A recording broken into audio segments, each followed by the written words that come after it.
பாரதியுடைய தேடிச்சோறு நிதம் என்று அப்படிங்கிற அந்த கவிதையை வந்து உச்சரிக்காத ஆளே இல்லை இல்லையா? வீழ்வேன் என்று நினைத்தாயோ, ஆட்டோ பின்னாடி, பைக் பின்னாடி, இல்லையா, மொபைலில் எல்லா இடத்துலையும் இந்த சொல் இருக்கு. நீ ஏன் வந்து ஆகாயத்தை பார்க்குற, ஏன் ஆகாயத்தை பார்க்குற, என்ன காரணம் அப்படின்னு கேட்பாங்க. அப்போ அந்த கவிதை முடியும், இந்த உலகம் எப்படி தெரியுமா மோசமாச்சு, எல்லாத்துக்கும் ஒரு காரணம் தேடுறோம் பார்த்தீங்களா, அதுதான் அந்த உலகம் மோசமாச்சுன்னு அந்த கவிதை முடியும். அவன் வளரும்போது அந்த கலைஞனை எப்படி காப்பாற்றிக் கொள்வது என்பதில் தான் பிரச்சனை இல்லை.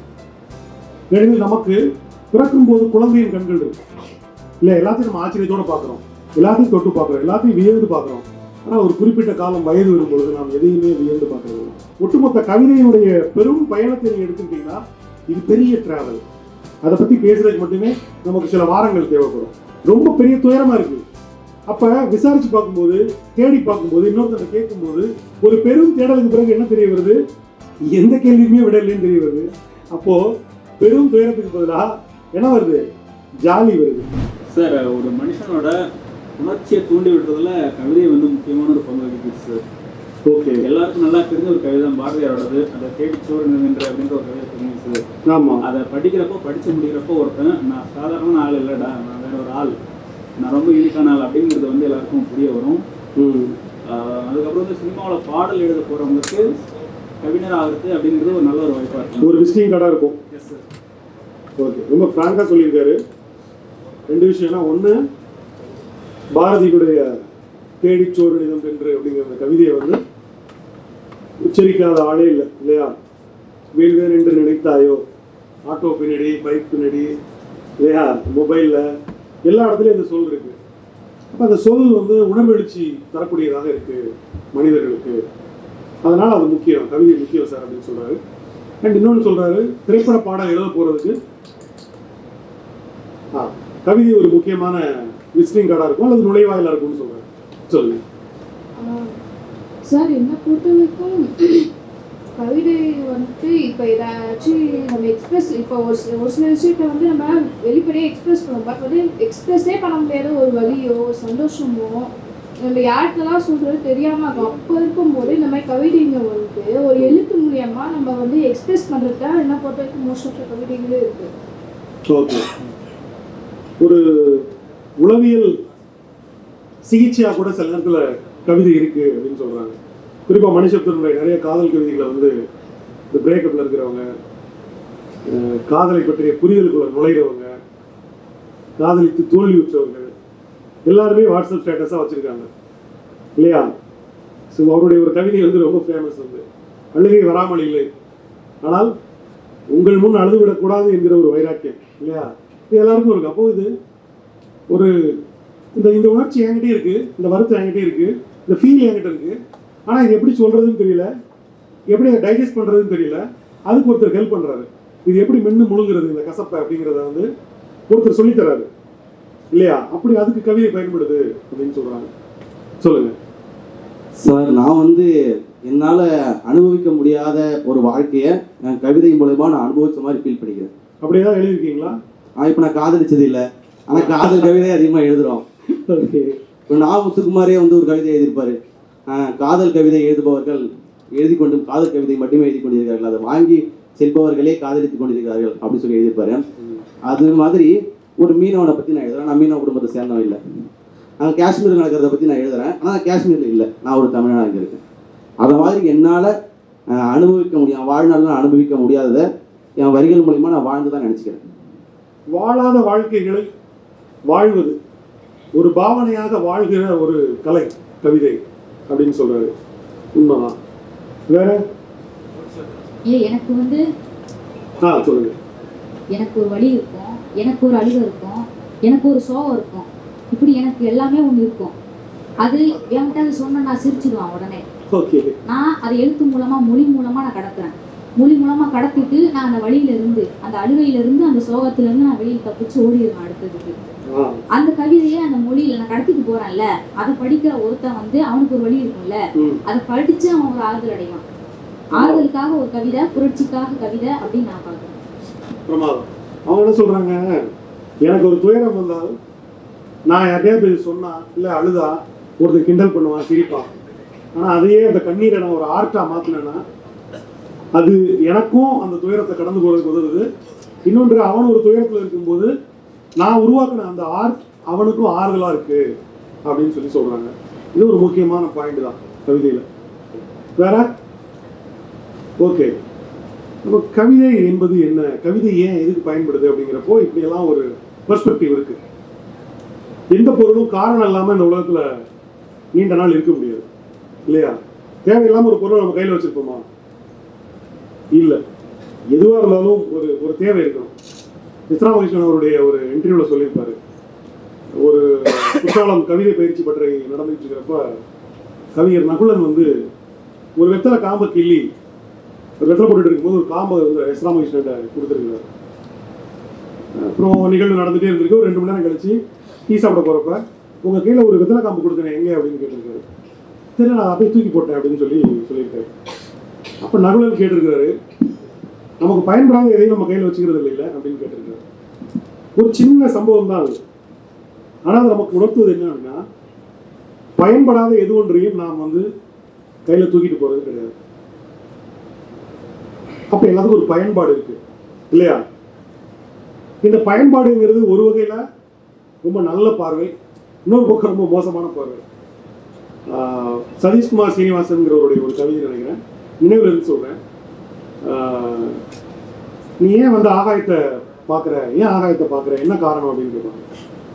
அப்போ அது கவிதை முடியும், இந்த உலகம் எப்படி தெரியுமா மோசமாச்சு, எல்லாத்துக்கும் ஒரு காரணம் தேடுறோம் பார்த்தீங்களா, அதெல்லாம் அந்த உலகம் மோசமாச்சுன்னு அந்த கவிதை முடியும். நான் கரெக்டாக அந்த கவிதை வரியோடு சொல்லலை, பட் அதனுடைய கண்டென்ட் இதுதான். எல்லாத்துக்கும் ஒரு காரணம் தேவை, எல்லாத்துக்கும் ஒரு பயன்பாடு இருக்கணும்னு நினைக்கிறோம். ஒரு வகையில் அது சரியான பார்வை, ஒரு வகையில் அது தப்பான பார்வை. சரி, இப்போ நம்ம கவிதை மனிதனிடம் எப்படி வந்து சேர்ந்தது அப்படிங்கிற ஒரு சின்ன ஒரு ஒரு புள்ளியை தொட்டுட்டு நம்ம அப்படியே முன்னேறி போகலாம், அழகிய நோக்கி போகலாம். கவிதை என்கிற ஒரு கலை வடிவம் எப்போ மனுஷன்கிட்ட வந்து சேருது? மனிதனுடைய ஆதிக்கலை, மனிதன் கண்டுபிடித்த அல்லது மனிதன் புழங்கிய ரொம்ப மூத்த கலை எது தெரியுமா? தெரியுமா இருக்காது? என்னவா இருக்க வாய்ப்பு இருக்கு? மிக மூத்த கலை ஓவியம். சரி, வேற? ஓவியம் அவர்கள் சொல்றாரு, நாடகம், இசை, ஓகே, ஸ்டோரி டெல்லிங். கவிதை ரொம்ப பின்னாடி தான் வருது இல்லையா? கவிதை வந்து மொழியின் ராணி இல்லையா, எல்லாம் சொல்லுவோம். ஆனா ரொம்ப பின்னாடி தான் வருது அப்படின்னு நீங்களே சொல்றீங்க. உண்மைதான். மனிதர்கள் மிக முன்பாகவே ஓவியத்துக்குள் வந்து விட்டார்கள், இசைக்குள் வந்து விட்டார்கள். சொல்ல போனால் நாட்டியம், நாடகம், நாடகம்னா வந்து எக்ஸாக்டா இன்னைக்கு இருக்கிற வடிவத்துக்கு இல்லை, அதுக்கு முந்தைய வடிவம். அவங்க சொன்னாங்க ஒரு ஸ்டோரி டெல்லிங் என்கிற வடிவத்துக்குள்ள வந்துட்டாங்க. எப்படி? மனிதன் வேட்டையாடி தன்னுடைய கைகளில் நிறைந்திருந்த ரத்தத்தை ஒரு பாறையிலேயோ இல்லை இன்னொரு முதுகிலேயோ வைக்கும் பொழுது அந்த கை என்கிற சித்திரம் படியுது. உருவம் பற்றி ஒரு ஒரு பிரச்சனை ஏற்படுது மனிதனுக்கு. தன்னுடைய கால்கள் சேற்றில் பட்டு ஒரு பாறையிலேயோ அல்லது ஒரு சமதளமான ஒரு இடத்திலேயே போய் மறுபடியும் கால் பதிக்கும் போது இந்த கால் தடம் அவனுக்கு கிடைக்குது. உலகத்துல 40,000 50,000 ஆண்டுகளுக்கு முந்தைய குகை பாறை ஓவியங்கள்ல இந்த கை அச்சுகள் அளவுக்கு அதிகமாக காண கிடைக்குது. இன்னும் சொல்லப்போனா பாறை ஓவியங்கள், குகை ஓவியங்கள், கேவ் ஆர்ட், ராக் ஆர்ட்னு சொல்லுவாங்க. வண்ணங்களால் கொண்டு, அதாவது மிருக கொழுப்புகள், சில மூலிகை சாறுகள், சில மண் பொடிகள் இதெல்லாம் வச்சு உருவாக்கின கலர்ஸை வச்சு ஃபில்டு ஓவியங்கள் நிறைய வரைஞ்சிருக்கிறாங்க. இன்னொன்று, அம்பு இருக்கு இல்லையா, வேட்டைக்கான அம்பை வந்து பாறையில் தீட்டும் போது அது தன்னளவில் ஒரு உருவாகும். குச்சியா ஏதோ ஒன்று ஸ்டார் மாதிரி ஏதோ ஒன்று உருவாகும். அப்போ அதில் ஒரு பிரச்சனை கிடைக்குது அவனுக்கு. ஸோ இப்போ என்ன பண்ணுறான், ஓவியத்தை அவன் ரொம்ப முன்னாடியே கண்டுபிடிக்கிறான், உருவங்களை ஓவியங்களை ரொம்ப முன்னாடி கண்டுபிடிக்கிறான். தாளத்தையும் அப்படிதான் கண்டுபிடிக்கிறான். தாளம் என்பது மனிதனுடைய படபடப்பான இதய துடிப்பிலிருந்தே ஆரம்பிக்குது இல்லையா? இன்னும் சொல்லப்போனால் மனிதன் முதலாக கேட்கிற இசை என்பது தும் தும் தும் தும். இந்த இசை வந்து நம்ம லயம், கருவறையில் இருக்கும் பொழுதே இந்த லயம் நமக்கு பழக்கப்பட்ட லயம் இல்லையா? ஆனால் இசை என்பதும் மிக மூத்த ஒரு கலை வடிவமாக மனிதனுக்கு வந்து விட்டது. மொழி உருவாகாத காலகட்டத்தில், மொழியே உருவாகாத காலகட்டத்தில் ஒருத்தருக்கு ஒருத்தர் இன்னொருத்தர் செய்தி சொல்லக்கூடிய செய்தி சொல்லணுங்கிறப்போ அவர்கள் பயன்படுத்தியது தான் ஓவியங்கள், பாறை ஓவியங்கள், குகை ஓவியங்கள். ஒரு இன்ஃபர்மேட்டிவான ஒரு டூலாகவும் அது இருந்திருக்கு. அதே சமயத்தில் அந்த 40,000-50,000 ஆண்டுகளுக்கு முன்பு அழகியல் என்கிற ஒரு சொல்லோ ஒரு கோட்பாடோ ஒரு சிந்தனையோ உருவாத காலகட்டத்தில் தன் இயல்பிலேயே மனிதன் கலைநயம் மிக்கவனாக, அழகியல் மனம் மிக்கவனாக இருந்திருக்கான். அதற்கான எடுத்துக்காட்டு தான் அந்த ஓவியங்கள். ஏன்னா வெறும் இன்ஃபர்மேட்டிவாக மட்டும் இல்லை பாறை குகை ஓவியங்கள், அழகுக்காக வரையப்பட்ட ஓவியங்களும் இருக்கு. அப்போ பிகாசோ சொல்ற மாதிரி மனிதன் பிறக்கும்போது கலைஞனாகவே பிறக்கிறான். அவன் வளரும்போது அந்த கலைஞனை எப்படி காப்பாற்றிக் கொள்வது என்பதுதான் பிரச்சனை இல்லை. ஏனெனில் நமக்கு பிறக்கும்போது குழந்தையின் கண்கள் இருக்கு இல்லை, எல்லாத்தையும் நம்ம ஆச்சரியத்தோடு பார்க்குறோம், எல்லாத்தையும் தொட்டு பார்க்குறோம், எல்லாத்தையும் வியந்து பார்க்குறோம். ஆனால் ஒரு குறிப்பிட்ட காலம் வயது வரும்பொழுது நாம் எதையுமே வியந்து பார்க்கறது இல்லை. வியந்து பார்க்கறதுல தான் கலையின் அடிப்படையே இருக்கு. வியத்தல் என்பது மிக முக்கியமான ஒரு அடிப்படை கலைக்கு, அழகியல் உணர்ச்சி. ஒரு ஃபேமஸான கவிதை உண்டு, யார் அறிவார் மனிதனின் இதயத்தின் எவ்வளவு ஆழத்தில் அழகியல் உணர்ச்சி இருக்கிறது என்று. ஏன் போர் வீரர்கள் கேடயங்களில் ஓவியம் வரைகிறார்கள் என்று யார் சொல்ல முடியும்? போருக்கு போறவன் கேடயங்கள்ல ஏதோ ஒரு வரைகிறான், மனைவியின் முகத்தையோ காதலின் முகத்தையோ பிள்ளையின் முகத்தையோ வரைகிறான். இது எல்லாமே உணர்ச்சி வெளிப்பாடு, அதனுடைய அழகியல் வெளிப்பாடு. இப்படி மொழி உருவாகாத காலகட்டத்திலேயே தன்னுடைய உடல் மொழி மூலமாக தான் எப்படி வேட்டையாடணுங்கிறத அவன் சொல்றான். அதுல இருந்து நடனம் பிறக்குது, கதை பிறக்குது, நாடகம் பிறக்குது, நடிப்பு பிறக்குது, மெய்ப்பாடுகள் உருவாகுது. கவிதையை தவிர பிற எல்லா கலைகளுமே ஆல்ரெடி உருவாயிடுச்சு. அப்ப கவிதை எப்போ உருவாகுது? மனிதன் மொழியை கண்டுபிடித்ததற்கு பிறகு, பேசுமொழி கண்டுபிடிக்கப்பட்ட பொழுது பாடல் உருவாயிடுச்சு, சந்தம் உருவாயிடுச்சு, சவுண்ட் உருவாயிடுச்சு. நாட்டார் பாடல்களோ பழமொழியோ ஒப்பாரியோ தாலாட்டோ எல்லா விதமான அறுவடை பாடலோ கலையெடுப்பு பாடலோ உருவாயிடுச்சு. ஆனால் எழுத்து உரு கண்டுபிடிக்கப்பட்ட பிறகுதான் இலக்கணம் உருவாகுது, எழுத்துக்கான இலக்கணம் உருவாகுது. அப்போ இலக்கணம் முதன்மையானதா, இலக்கியம் முதன்மையானதா? இலக்கியம் இல்லையா? அப்போ இந்த எழுத்து உருவானதற்கு பிறகு உருவான ஒரு கலை தான் இந்த கவிதை என்கிற ஒரு கலை. இப்போ இந்த கவிதை என்பதனுடைய துவக்கம் எப்படி இருக்கு அப்படின்னா, இசைமையோடு இருக்கு, இலக்கணத்தோடு இருக்கு. நம்ம உதாரணமா சொல்லணும்னா, நம்ம காலகட்டத்தை தமிழ் பாரம்பரியத்திலிருந்து சொல்லணும்னா, நம்முடைய தொல்காப்பியம் மிக மூத்த நூல், அது கவிதை வடிவில் எழுதப்பட்டிருக்கு இல்லையா? அது ஒரு இலக்கண நூல், ஆனால் இலக்கிய வடிவத்தில் எழுதப்பட்டிருக்கு. பிறகான சங்க இலக்கிய கவிதைகள் எடுத்துக்கலாம், அது எல்லாமே இலக்கண சுத்தமாக எழுதப்பட்டது இல்லையா? அதற்கு பிறகு வந்த பக்தி இலக்கிய காலகட்டம், காப்பிய இலக்கிய காலகட்டம், அதற்கு பிறகான சிற்றிலக்கிய காலகட்டம், பாரதி வரைக்குமே கூட சந்தமும் நீங்க இலக்கணத்துக்கு சொல்லப்படுகிற எதுகை, மோனை, இயைபு எல்லாமே முறையாக எழுதப்படுகிற கவிதைகளாக இருந்தன. பாரதி வரைக்குமே. பாரதியை உடைக்க ஆரம்பிக்கிறான், வசன கவிதை எழுத ஆரம்பிக்கிறான், சந்தத்தை நீக்கிட்டு இலக்கணங்களை நீக்கிட்டு எழுத ஆரம்பிக்கிறான். ஏன் அப்படி எழுதுறோம்? பாரதியே தன் சந்தத்தையோ மரபின் சுமைகளையோ ஏன் நீக்கணும் சொல்லுங்க? எளிமையாக மக்களுக்கு புரியணும், சபை கவிதைகளாகவே இருந்து விடக்கூடாது என்று. செய்யுள் யாருக்குமே புரியாது இல்லையா? அதை விளக்கி சொல்ல ஒருவர் வேணும், ஒரு உரையாடை வேணும். ஆனால் பாரதியுடைய கவிதைகள் நேரடியாக மக்களை சென்றடைகிறது. அப்போ கவிதை ஜனநாயகப்படுத்தப்படுது இல்லையா? ஜனநாயகம் என்பது ஒரு அரசியல் சொல். அப்போ கவிதைக்கும் அரசியலுக்கும் தொடர்பு இருக்கா? தொடர்பு இருக்கா? இருக்கு. ஏனென்றால் எந்த ஒரு கலை வடிவமும் அந்த சமூகத்தினுடைய அரசியல், சமூக, பொருளாதாரத்தினுடைய விளைவுகளால் பாதிக்கப்படக்கூடிய ஒரு கலை வடிவம் தான். ஏன் சங்க காலத்துல காதலும் வீரமும் கவிதைகளாக நிறைந்திருந்தன? பிறகு ஏன் நீதி இலக்கியங்கள் பெருகின? பிறகு ஏன் பக்தி இலக்கியம் பெருகியது? பிறகு ஏன் காப்பி இலக்கியம் வந்தது? பிறகு ஏன் சிற்றிலக்கியம் வந்தது? பிறகு ஏன் பாரதி வந்தான்? ஏன் பிறகு பாரதிதாசன் வந்தான்? பிறகு ஏன் வானம்பாடி மரபு, எழுத்து மரபு, இன்னும் பல்வேறு இயக்கங்கள் மூலமாக கவிதை இப்படி நீண்டு கொண்டே போகிறது. தன்னுடைய முகத்தை, உடலை, குரலை, தன்மையை மாற்றிக்கொண்டே போகிறது என்றால் அது அந்த சமூகத்தில் நிகழ்ந்து கொண்டிருக்கின்ற அரசியல், பொருளாதார, சமூக, பண்பாட்டு மாற்றங்களால் நிகழுது. எனவே கவிதை என்பது தனித்து இயங்கக்கூடிய ஒரு துறை அல்ல. ஏனென்றால் கலையை உருவாக்குபவன், தொடர்ந்து முன்னெடுத்து செல்பவன் இந்த சமூகத்தில் இருக்கிறான். அவன் அரசியலில் இருக்கிறான், பொருளாதாரத்தோடு தொடர்புடையவனாக இருக்கிறான். எனவே அவன் இந்த தலைகளிலிருந்து விடுபட முடியாது. எனவே அது கலைகளையும் பாதிக்கும். அதனால இந்த ஒட்டுமொத்த கவிதையினுடைய பெரும் பயணத்தை நீங்க எடுத்துக்கிட்டீங்கன்னா இது பெரிய டிராவல். அதை பத்தி பேசுறதுக்கு மட்டுமே நமக்கு சில வாரங்கள் தேவைப்படும். கவிதையினுடைய பயணம், தமிழ் கவிதையினுடைய பயணம், 2000-3000 ஆண்டுகால பாரம்பரிய இந்த கவிதை பயணத்தை சொல்றதுக்கே ரொம்ப ஒரு பெரிய டாபிக் இது. சரி, நம்ம பாரதிக்கு பிறகு அப்படின்னு எடுத்துக்கிட்டா உடைத்து எழுதுறோம். இது இன்னொன்று நம்ம பார்க்கணும். பாரதி வரும் பொழுது அச்சு இயந்திரங்கள் வந்தாச்சு, எல்லோரும் படிப்பதற்கான பத்திரிகைகள் வந்தாச்சு. அதுதான் மிக முக்கியமானது.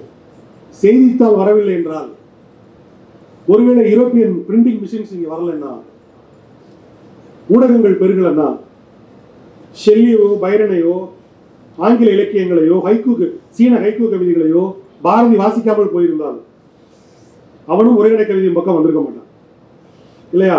அவனுக்கு தெரியுது ஐரோப்பிய நாடுகளில் கவிதை சாதாரண மனிதர்களுக்கானதாக இருக்கிறது என்கிறது அவனுக்கு புரிகிறது. உலகளாவிய ஒரு பெரும் வாசிப்பிற்கு பிறகு பாரதி தமிழ் மரபு கவிதைகளை மக்களை நோக்கி இலக்கண உடைப்பு செய்து எடுத்துட்டு போறான். பிறகு ஒரு பெரிய மரபு வருது. மெல்ல மெல்ல மெல்ல மெல்ல அதிலிருந்து புதுக்கவிதையிலும் கூட கொஞ்ச நாள் சந்தம் இருந்தது, பாரதியிலும் கொஞ்சம் சந்தம் இருந்தது, எல்லாத்திலையுமே கொஞ்சம் சொச்சமாக சந்தம் இருந்து கொண்டே வந்தது. ஒரு கட்டத்திற்கு பிறகு அது முற்றிலுமாக துண்டிக்கப்பட்டு விட்டது. இன்னும் சொல்ல போனால் அதற்கு பிறகு வந்த 2 மரபு, வானம்பாடி எழுத்து மரபு என்கிற 2 மரபு உண்டு. ஒன்று, வானம்பாடி மரபில் கூட கடைசி வரைக்குமே கூட கொஞ்சம் சத்தம் இருந்தது, கொஞ்சம் சந்தம் இருந்தது. ஆனால் எழுத்து மரபு முற்றிலுமாக அந்த சத்தம் இழந்த கவிதைகளை மௌன வாசிப்பிற்கான கவிதைகள் எழுதப்பட்டன. ஏன் அப்படிங்கிற கேள்வி வருது. இப்போ பாரதியினுடைய காலம் என்பது சுதந்திர போராட்ட காலம் இல்லையா?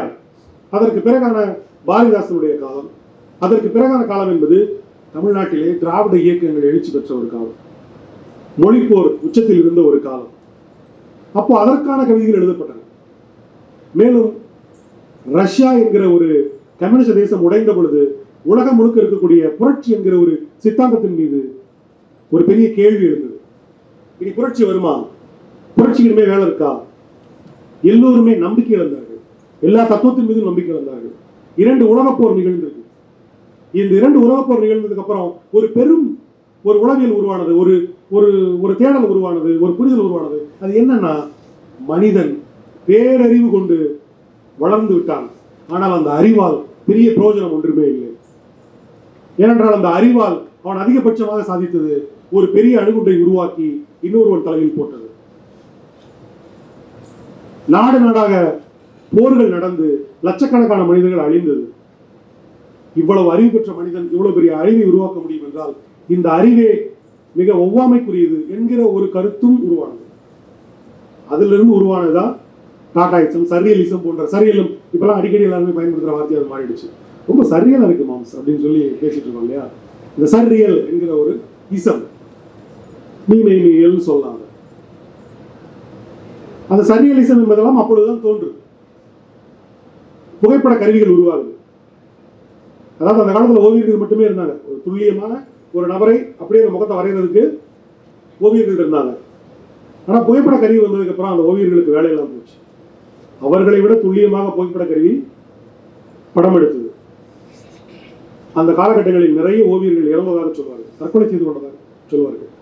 அந்த காலகட்டத்தில் ஓவியர்கள் உருவாக்கியதான் அந்த டாட்டாயிசம், சர்ரியலிசம் என்பது. என்னன்னா, ஒரு புகைப்பட கருவி மனிதனின் முகத்தை அல்லது உருவத்தை தானே துல்லியமாக படம் பிடிக்க முடியும். மனிதனுடைய அகத்தை, மனிதனுடைய கனவுகளை, மனிதனுடைய உணர்ச்சிகளை படம் எடுக்க முடியாது அல்லவா? நான் அதை வரைவேன் அப்படின்னா, மனிதனுடைய பீரிடும் உள உணர்ச்சிகளை அப்படியே நான் வரைவேன் அப்படின்னா, அங்கிருந்து உருவாகுது அந்த ஓவிய முறைமைகள். அதற்கு பிறகு அது நிறைய விஷயங்கள் பெருகி வருது. அப்போ முதல் முறையாக தோன்றிய இடம், அதாவது கவிதை கலை என்பது தோன்றுகிற இடம் என்பது மார்க்சிய அடிப்படையில் சொல்லுவாங்க.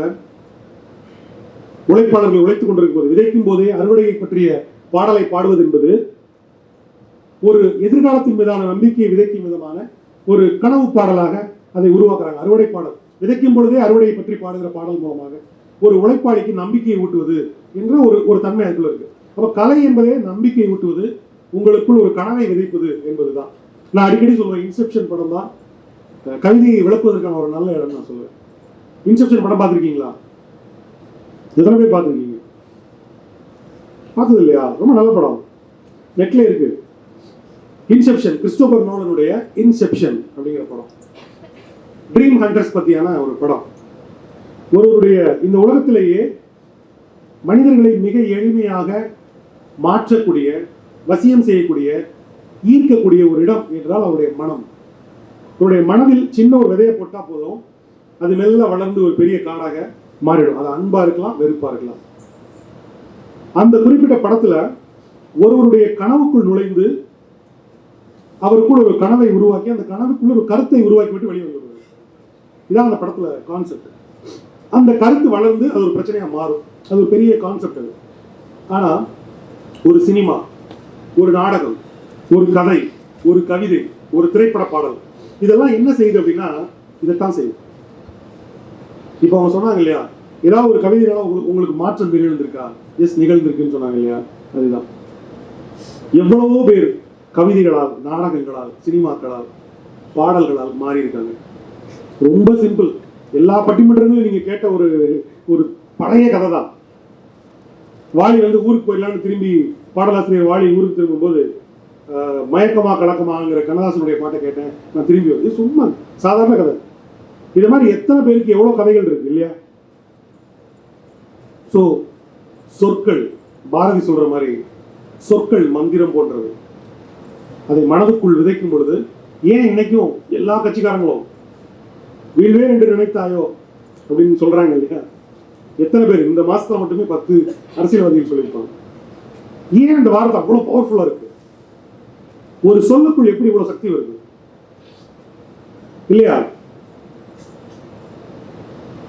உங்க வாழ்க்கையில நீங்க கேட்டதுலயே ரொம்ப சக்தி மிகுந்த சொல் அப்படின்னா என்ன சொல் சொல்லுங்க? உங்க மனசுல உங்களுக்கு பிடிச்ச சொல், ரொம்ப சக்தியான சொல் சார், எனக்கு ரொம்ப பவரா இருக்கும் இந்த சொல் அப்படின்னா என்ன சொல் சொல்லுங்க?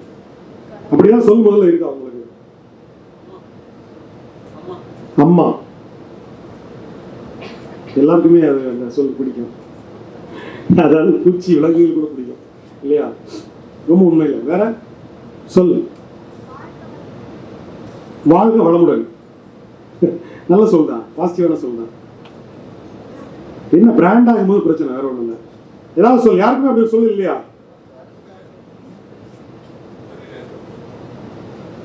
கேட்கல. வருக, வருகிற சொல், வருக, நல்வரவாகுக, மீண்டும் வருக, நன்றி. ஓகே.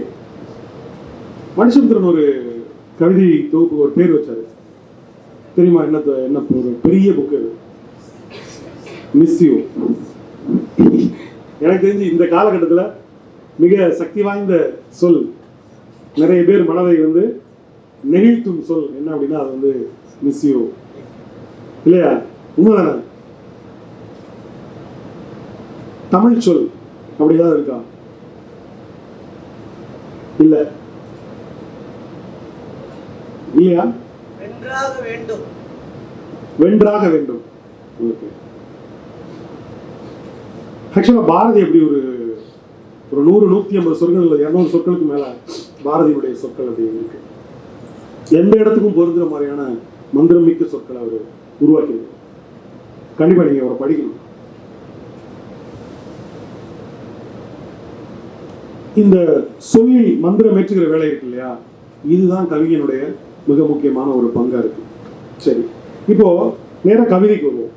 கவிதை உருவான இடம் என்பது இந்த மனிதனுக்குள் கனவு நிலையை உருவாக்குவது, நம்பிக்கையை உருவாக்குவது என்கிற ஒரு இடத்தில் ஆரம்ப புள்ளியில தொடங்குது. இங்கேயும் அதே இடத்துக்கு தான் வருது. நீங்க இந்திய சுதந்திர போராட்டத்துக்கு பிறகு, மொழி போர்களுக்கு பிறகு மிகப்பெரிய உலகமயமாக்கல் என்கிற ஒன்று நிகழ்வு. உலகமயமாக்கல்னா கேள்விப்பட்டிருக்கீங்களா?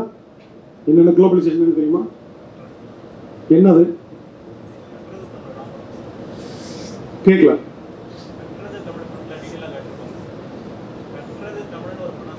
கற்றது தமிழ்னு ஒரு படத்துல ரொம்ப டீட்டெயிலா காமிச்சிருப்பாரு அப்படிங்கிறாரு. குளோபலைசேஷன் அப்படிங்கிறது ஒரு திறந்த வழி சந்தை. அது ஒரு பெரிய பொருளாதார கான்செப்ட்னு வச்சுக்கோங்க. அவர் சொல்ற மாதிரி கட்டளை தமிழ் படத்துல அதனுடைய அந்த படத்தினுடைய மிக முக்கிய அந்த கோர் அது என்ன சொல்ல வருது அப்படின்னா அது நிறைய பேருக்கு புரியல. அந்த படத்துல சொல்லப்பட்ட விஷயம் குளோபலைசேஷன் அப்படிங்கிறது நம்முடைய பிரச்சனை என்ன, நமக்கு பிரச்சனை தந்து கொண்டிருப்பவர் யார், நம்மை ஆண்டு கொண்டிருப்பவர் யார், நாம் யாருக்கு கட்டுப்பட்டிருக்கிறோம், நாம் யாரால் கட்டப்பட்டு கொண்டிருக்கிறோம், எதுவுமே நமக்கு தெரியாத ஒரு குழப்பநிலை. சரி, இதுல இருந்தெல்லாம் விடுபடுறதுக்கு என்ன செய்யணும்? அதுக்கும் விட இல்லை. தேவதச்சன் பாணியில கவிதையில் சொல்லணும்னா ஐ ஜாலி எந்த கேள்விக்கும் விட இல்லை அப்படின்னு ஒரு கவிதை இருக்கு. தேவதச்சனோட கவிதை ரொம்ப சாதாரணமா இருக்கும், விளையாட்டு கவிதை மாதிரி தெரியும். ஐ ஜாலி எந்த கேள்விக்கும் விட இல்லை. அதாவது ஒரு மனுஷன் தான் வாழ்க்கையில ஏகப்பட்ட பிரச்சனைகள் இருக்கு, எல்லாத்துக்கும் விடை தேடியே போனா எங்கேயுமே விடையே இல்லை, ரொம்ப பெரிய துயரமா இருக்கு. அப்ப விசாரிச்சு பார்க்கும்போது, தேடி பார்க்கும்போது, இன்னொருத்தர கேட்கும்போது ஒரு பெரும் தேடலுக்கு பிறகு என்ன தெரிய வருது? எந்த கேள்வியுமே விட இல்லைன்னு தெரிய வருது. அப்போ பெரும் துயரத்துக்கு பதிலாக என்ன வருது? ஜாலி வருது. இதுவுமே ரொம்ப பழைய திருவள்ளுவருடைய வரிதான். இடுக்கன் வருங்கால் நகுக என்கிற அதனுடைய மாடர்ன் பேட்டர்ன் தான் வந்து எந்த கேள்விக்கும் விடையிலே ஐ ஜாலி என்கிற கவிதையாக அது மாறுது.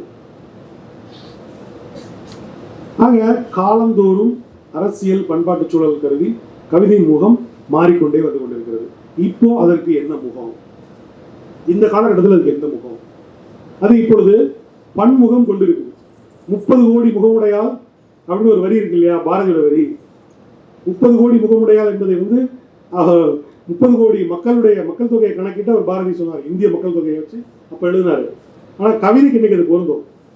கவிதையினுடைய முகம் என்பது என்னவா இன்னைக்கு இருக்குன்னா 30 கோடி முகமுடையாள் என்பதாக அது இருக்கு. அவ்வளவு முகம் இருக்குது.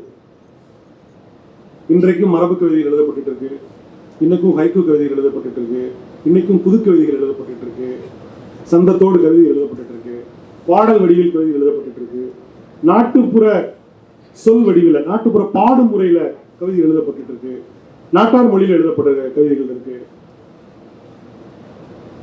ரொம்ப செவ்வியல் சொற்களாக கோர்த்து எழுதப்படுகிற கவிதைகள் இருக்கு. இப்படி பல்வேறு விதமான கவிதைகள் இன்னைக்கு பெரிய கிடக்குது. கவிதைக்கு என்று ஒரு தனித்த முகம் இன்னைக்கு இருக்கா அப்படின்னா எனக்கு அது இல்லை. ஆனால் அதற்குள்ளும் சில தனித்த முகங்கள் இருக்கு, தனித்த குரல்கள் இருக்கு. அதன் மூலமாகத்தான் ஒரு கவிஞர் புகழ்பெற்ற கவிஞராக அவர் அறியப்படுறார். நீங்க மனுஷபுத்திரன் இருக்கார் அப்படின்னா, ஒரு இசை என்ற ஒரு கவிஞர் இருக்கிறாருன்னா, ஒரு இளங்கோ கிருஷ்ணன் ஒரு கவிஞர் இருக்கிறாருன்னா, ஒரு நரன் அப்படின்னு ஒரு கவிஞர் இருக்கிறாருன்னா, இப்படிலாம் சில பெயர்கள் கேள்விப்படுறோம் அப்படின்னா அவர்கள் இவ்வளவு பெரும் கூட்டத்துக்கு நடுவே ஏதோ ஒன்றை வித்தியாசமாக செய்து, ஏதோ ஒன்றை வித்தியாசமாக சொல்லி அந்த கவிதையை ஒரு தனித்த முகத்தை அதற்கு கொடுத்திருக்கிறார்கள் அர்த்தம். ஒரு லீனா மணிமேகலை, ஒரு சுகீர்தராணி, நிறைய இப்படி ஒரு பெரிய லிஸ்ட் இருக்கு. யவனிகா ஸ்ரீராம், ரமேஷ் அல்பேகர், இப்படி ஒரு பெரிய பட்டியல். அது ஒரு நூற்றுக்கணக்கான என் டி ராஜ்குமார், சுயம்பலிங்கம், மண்குதிரை, இப்படி சொல்லிட்டே போலாம். இன்னைக்கு வரக்கூடிய சாம்ராஜ், இளங்கோ கிருஷ்ணன், பல்வேறு முகங்கள் இன்னைக்கு வந்து அதில் உருவாயிருக்கு. அப்போ இன்னைக்கு மாடர்ன் போயட்ரி, புதுக்கவிதை, நவீன கவிதை, புதுக்கவிதை ரெண்டுமே நவகவிதை, நவீன கவிதை என்பதை பாரதிக்கும் சொல்றோம், இப்பவும் சொல்றோம். இது ரெண்டுக்கு என்ன சார் வித்தியாசம்? புதுக்கவிதைக்கு நவீன கவிதைக்கு முதல்ல என்ன வித்தியாசம்? இதுவே நிறைய பேருக்கு புரியாத ஒரு கேள்வியா இருக்கு. புதுக்கவிதைனா என்ன, நவீன கவிதைனா என்ன? ரொம்ப சிம்பிளா சொல்லணும் அப்படின்னா, பொதுவாக வானம்பாடி மரபில் எழுதப்பட்ட கவிதைகள் புதுக்கவிதை தன்மையை சேர்ந்தது. வைரமுத்து சிறந்த உதாரணமாக நம்ம சொல்லலாம். புதுக்கவிதைகள் இதற்கு அதற்கு ஒரு சிம்பிளான வித்தியாசம் சொல்லணும்னா, புதுக்கவிதைகள் தாம் சொல்ல வேண்டியவற்றை முழுமுற்றாக வாசகருக்கு சொல்லிவிடும். ஒரு அறிவுரையை போல, ஒரு வழிகாட்டுதலை போல, ஒரு முழு கோபத்தை அல்லது முழு மகிழ்ச்சியை, ஒரு முழு ஆங்காரத்தை, முழு கவலையை, எந்த உணர்ச்சியை, கருத்தை, அனுபவத்தை முழுமையாக எந்த விடுபடுதல்களும் இன்றி, வாசகனுக்கு எந்த வேலையும் இன்றி முழுதாக அது சொல்லிக் கொடுத்து விடும், ஃபீட் பண்ணிடும் மொத்தமா. ஆனா நவீன கவிதைகள் அப்படியானவை அல்ல. நவீன கவிதைகள் ஒரு குறிப்பிட்ட அனுபவத்தை, ஒரு குறிப்பிட்ட உணர்ச்சியை, ஒரு குறிப்பிட்ட கருத்தை அல்லது ஒரு குறிப்பிட்ட காட்சியை அது வாசகனுக்கு சொல்லியும் சொல்லாமலும் சொல்லும். நேரடியாக முழுமுற்றாக அது சொல்லாது. அந்த கவிதையில், குறிப்பிட்ட கவிதையில் வாசகனுக்கு ஒரு இடைவெளியை உருவாக்கி வைக்கும். என்ன அப்படின்னா, ஒரு குறிப்பிட்ட கருத்தை சொல்லும்போது அந்த கருத்தில் உடன்படுவதற்கும் உடன்படாமல் போவதற்கும் வாசகனுக்கு ஒரு வெளியை வச்சிருக்கும். ஒரு இடம், ஸ்பேஸ் இருக்கும். ஒரு கவிதையின் முடிவை அதுவே சொல்லிவிடும். அந்த முடிவை வாசகனிடம் கையெழுக்கும். இதுதான் நவீன கவிதைக்கும் புது கவிதைக்கும் இடையிலான மிக முக்கியமான ஒரு மெல்லிய கோடு என்பது இதுதான். இன்னும் நிறைய அதுல பண்புகள் இருக்கு. ஆனா இதுதான் அடிப்படையான பண்புன்னு நம்ம பார்க்கிறோம். சோ கவிதை, இன்றைய நவீன கவிதை என்பது புது கவிதைக்கு அடுத்த நிலைக்கு வந்த ஒரு மௌன வாசிப்பிற்குரிய கவிதைகளாக அவை இருக்கின்றன. மேலும் மேடை கவிதைகளாகவும் அவை இருக்கின்றன. அதனால சொன்னா பல்வேறு முகங்கள் கொண்டிருக்கின்றன அப்படின்னு நம்ம வச்சுக்கலாம். சரி, இப்போ இந்த கவிதைக்குள்ள என்னெல்லாம் இருக்கு? கவிதை என்றால் என்ன? நம்ம ஏதாவது ஒரு புரிதல் இருக்கா? கவிதை என்றால் என்ன? துல்லியமா சொல்ல முடியுமா? ஒரு பொருள் குறித்து நம்ம சொல்றோம்ல, அந்த மாதிரி கவிதை என்னன்னு சொல்ல முடியுமா? யாருக்காவது ஐடியா இருக்கா? கவிதை என்றால் என்ன? மொழியின் அழகியல், மொழியை அழகாக பயன்படுத்துவது கவிதை. சார், இதை பத்தி நிறைய பேர் தெரிஞ்சிருங்க சார். சொல்ல வந்து பர்ஃபெக்டா வச்சோம்னா அது வந்து உரைநடை. சிறந்த சொற்களை சிறந்தவர்கள் இருக்கால் கவிதை சார். ஓகே, ஒரு விதமான விளக்கம். சொல்லுங்க. சரியான வரையறை வந்து இதுவரைக்கும் யாருமே சொல்லல. அவங்கவுங்க ஒவ்வொரு கவிஞர்களும் ஒவ்வொரு எழுத்தாளர்களும் உலக அளவுல கவிதை அப்படின்றதுக்கு வந்து நிறைய டெஃபினேஷன் வந்து சொல்றாங்க.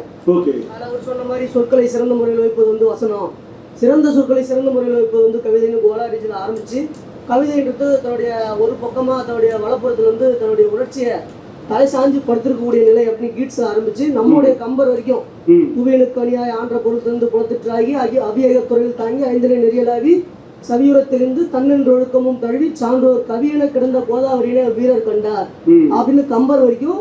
அப்புறம் இந்த உள்ளத்தில் உள்ளது கவிதை, இன்பம் உருவெடுப்பது கவிதை, தெல்ல தெளித்த தமிழ் தெரிந்துரைப்பது கவிதை, கவிமணி வரைக்கும் அவங்கவுங்களும் தன்னுடைய விருப்பப்படி கவிதைக்கான ஒரு வரையறை சொன்னாங்களே தவிர இன்னைய வரைக்கும் சரியான வரையறை இதுதான் அப்படின்னு உலக மக்களால் ஏற்றுக்கொள்ளப்படக்கூடிய வரையறை எதுவும் இல்லை.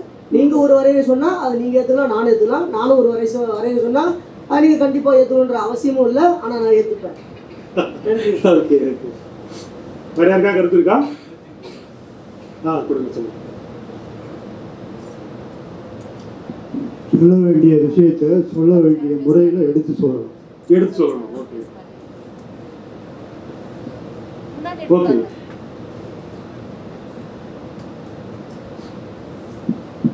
கோர்வைக்குள் அடங்கிய குழப்பத்தின் முகவரி கவிதை. அதை கவிதையாக அவர் சொல்றாரு. Okay okay. அதாவது மரபு கவிதையாக இருந்த வரைக்கும் அதுக்கு துல்லியமா நம்ம சொல்ல முடியும். கவிதை என்றால் என்ன அப்படின்னா, இன்னொன்று இலக்கணத்துல இப்படி இப்படி அமையணும், இத்தனை அடிகள், இத்தனை சீரு, எதுகை, மோனை, இயைபு, தொடை, இதெல்லாம் இருந்தா அது கவிதைன்னு சொல்லப்படுது. ஆனால் புதுக்கவிதையாக வந்த பிறகு அதற்கு இலக்கணம் இல்லை. இது இருந்தா இது கவிதை, இது இருந்தா இது கவிதை அப்படின்னு ஒரு இலக்கண வரையறை நீக்கப்பட்டது. ஏனென்றால் நான் ஏற்கனவே சொன்னேன், புதுக்கவிதை என்பது ஜனநாயகப்படுத்தப்படுவது. ஏனென்றால் கவிதை என்பது எழுத படிக்க, இலக்கணம் படித்த பண்டிதர்களுக்கு மட்டுமே ஆன ஒரு கலை வடிவமாக இருந்ததிலிருந்து விடுவித்து சாமானிய மனிதர்களும் எழுதலாம் என்பதற்கான ஒரு அரசியல் நடவடிக்கையாகத்தான் புதுக்கவிதையாக இது மாறுது. எனவே கவிதைக்கான நிரந்தர வரையறை, இலக்கணம் என்பது உடைக்கப்படுது. அது ஒரு வகையான மீறல், அது ஒரு வகையான விடுதலை. ஏன்னா இது ஒரு பொறுப்பற்ற தன்மையை யாரும் நினைச்சுக்கூடாது. மரபு மீறல் என்பதை நிறைய பேர் நினைச்சுக்கிறாங்கன்னா, மரபாக எழுதப்படுவதுதான் கவிதை, அதன் மூலமாகத்தான் தமிழை காப்பாற்ற முடியும், இலக்கணத்தை காப்பாற்ற முடியும், சந்தத்தை காப்பாற்ற முடியும் எல்லாம் இருக்குது. இலக்கணத்தை, இலக்கியத்தை, மொழியை காப்பது எவ்வளவு முக்கியமோ அதே அளவுக்கு அதை பயன்படுத்துகிற மனிதர்களுக்கு அது போய் கொண்டு சேர்க்கப்பட வேண்டும். நியாயமான வரையில் சமூக நீதியோடு கொண்டு சேர்க்கப்பட வேண்டியதும் ரொம்ப ரொம்ப முக்கியம். அந்த அரசியல் நடவடிக்கையாகத்தான் கலைகள், குறிப்பாக கவிதை, இலக்கண மீறலை அது நிகழ்த்தியது. எனவே அது ஒரு அரசியல் நடவடிக்கை. ஸோ இப்போ புது கவிதைக்கோ நவீன கவிதைக்கோ ஒரு நிரந்தரமான வரையறை என்பது இல்லை. இதுதான் கவிதை என்று யாருமே சொல்ல முடியாது. நல்ல கவிதை இல்லை என்பதை கூட அறுதியாக யாரும் சொல்ல முடியாது. ஒருவருக்கு நல்ல கவிதையாக இருப்பது இன்னொருத்தருக்கு நல்ல கவிதையாக இருக்காது. இன்னொருத்தருக்கு நல்ல கவிதையாக இல்லாமல் இருக்கும், இன்னொருத்தருக்கு நல்ல கவிதையாக இருக்கும். அது ஒரு வாசிப்பவருடைய வயது, அனுபவம், அறிவு, தேர்ச்சி இது எல்லாத்தையும் பொறுத்து. இன்னொன்று, எல்லா சிறந்த கவிதைகளும் மோசமான கவிதைகள் போலவும், எல்லா மோசமான கவிதைகளும் சிறந்த கவிதைகள் போலவும் தோற்றமளிக்கக்கூடியது. ஒரு ஆழ்ந்த வாசிப்பின் மூலமாக மட்டுமே நாம் சிறந்த கவிதைகளை கண்டுபிடிக்க முடியும். இந்த டேஸ்டர்ஸ் இருப்பாங்க தெரியுமா, ஒயின் டேஸ்டர்ஸ், ஃபுட் டேஸ்டர்ஸ் இருப்பாங்க. அவங்களுடைய வேலையே என்னன்னா, நாட்டில் ஒரு சொட்டு வச்சீங்கன்னா கரெக்டாக ரைட், இது சிறந்த ஒயின், இது ஒரு சிறந்த சுவையுடைய தேநீர் அப்படின்னு எதையும் டேஸ்டர்னு ஒரு ஒரு ஒரு ப்ரொஃபஷன் இருக்கு. அந்த மாதிரி நிறைய கவிதைகளை வாசித்து வாசித்து வாசித்து ருசிப்பட்ட வாசகர்களுடைய பார்வை இருக்குல்ல, அது தெளிவாக சொல்லும் இது சிறந்த கவிதை, இது சிறந்த கவிதை இல்லை. ஏன்னா ஒரு கவிதையை முழுக்கவே அந்த கவிஞனுடைய தன்மை நிரம்பி இருக்கும். ஏன்னா தமிழில் பெரும்பாலாக எழுதப்படக்கூடிய கவிதைகள் இன்னொரு கவிதைகளிலிருந்து இன்ஸ்பயராக எழுதக்கூடிய கவிதைகளாக உள்ள முதல்ல கவிஞர்களாக வர்றவங்க என்ன செய்கிறாங்க, முதல்ல நிறைய கவிதைகளை வாசிக்கிறாங்க. வாசிக்கிறது மூலமா அவங்களுக்கு ஒரு குறிப்பிட்ட வொகாபுலரி கிடைக்குது, ஒரு சொற்கூட்டம். ஒரு குறிப்பிட்ட கவிஞர் இருந்து இப்போ மனுஷபுத்திரன் மட்டுமே ஃபாலோ பண்ணி எழுதுனவங்களை கண்டுபிடிச்சிடலாம். அவங்க எழுதும்போது எப்படியோ தன்னை அறியாமல் அந்த கவிதையை முடிக்கிற விதமோ ஆரம்பிக்கிற விதமோ ஏதோ ஒரு இடத்துலையோ தொனியோ சொல்லோ பொருளோ உள்ள வந்துடும் இல்லையா. ஒரு வண்ணதாசனை ஃபாலோ பண்ணக்கூடிய ஒருத்தர் எங்கேயோ ஒரு இடத்துல வண்ணதாசனுடைய தன்மையை அவர் கொண்டு வந்துருவார் அந்த கவிதைக்குள்ள. இப்படி குறிப்பிட்ட கவிஞர்களை வாசிக்கும் போது ஒரு குறிப்பிட்ட கவிஞருடைய ஒரு சொற்கூட்டத்தினுடைய பாதிப்பு அதுதான் உங்ககிட்ட இருக்கும். அது இருக்கக்கூடிய ஒரு 100 சொல்ல வச்சுதான் நீங்க கவிதை எழுத ஆரம்பிச்சீங்க. பறந்துபட்டு ஒரு 10-20 பேரோட கவிதையை வாசிக்கிறீங்கன்னா அந்த 10-20 பேருடைய தன்மையால இருக்கும். ஆனா அது இன்னும் கொஞ்சம் தெளிவில்லாம கண்டுபிடிக்க முடியாம இருக்கும். இதெல்லாம் பழக்கிட்டு இந்த சொற்களுக்குள்ள இருந்து உங்களுக்குன்னு பிரத்யேகமான சொற்களை நீங்க உருவாக்குவீங்க, உங்களுக்குன்னு பிரத்யேகமான ஒரு அனுபவத்தை பேச வருவீங்க. அப்பதான் அது ஒரு சுயமான ஒரு கவிஞராக ஒருத்தர் உருமாற முடியும். அது வரைக்கும் இந்த போல செய்தல், இந்த சொற்கூட்டத்திலிருந்து ஒன்றை எழுதுதல் இதுதான் நடக்கும். இந்த பாதிப்பு தவிர்க்க முடியாது, அது தப்பும் இல்லை. ஒரு கவிதையை தமிழ்ல கற்றுக்கொள்வதற்கு அதுதான் வழியா இருக்கு. இங்க கவிதை முறையாக யாருக்கும் சொல்லிக் கொடுத்து வரதுல ஒரு கர்நாடக சங்கீதம் மாதிரி சாரிலாம் இல்லை இல்லையா. உட்கார்ந்து 16 வருஷம் 20 வருஷம் பயிற்சி கொடுக்கறதுலாம் இல்லை. ஏனென்றால் ஒரு கர்நாடக இசை கற்றுக்கொள்வதற்கு கூட பொருளாதார விளைவுகள் கிடைக்கும், பலன்கள் கிடைக்கும். ஆனால் கவிதை எழுதுவதற்கு என்ன பலன் கிடைக்கும்?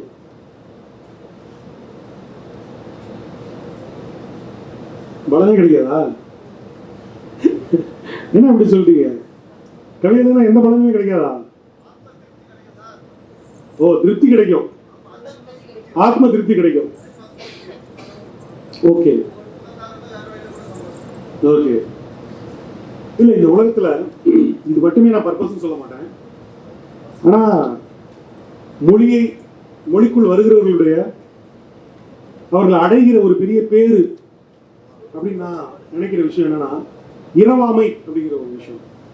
மனிதர்கள் எல்லாருமே இறந்துருவோம் இன்னும் கொஞ்ச நாள் தான் எப்படி பார்த்தாலும் இல்லையா. இந்த போர் கொஞ்சம் பெருசா இருந்தா, இன்னும் இந்த நாடுகள் பங்கேற்றிருந்தா, இது ஒரு 3ஆம் உலக போரா மாறி இருந்தா இன்னும் மரணம் சமீபத்திருக்கும். எல்லாம் ஒத்தி போடப்பட்டிருக்கு, இன்னும் நீட்டிக்கப்படுது.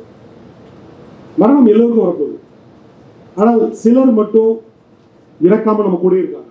இப்ப அந்த பக்கம் பாருங்க, வள்ளுவர் இருக்கிறாரு, பாரதிதாசன் இருக்கிறாரு, பாரதியார் இருக்கிறாரு, ஔவை இருக்காங்க.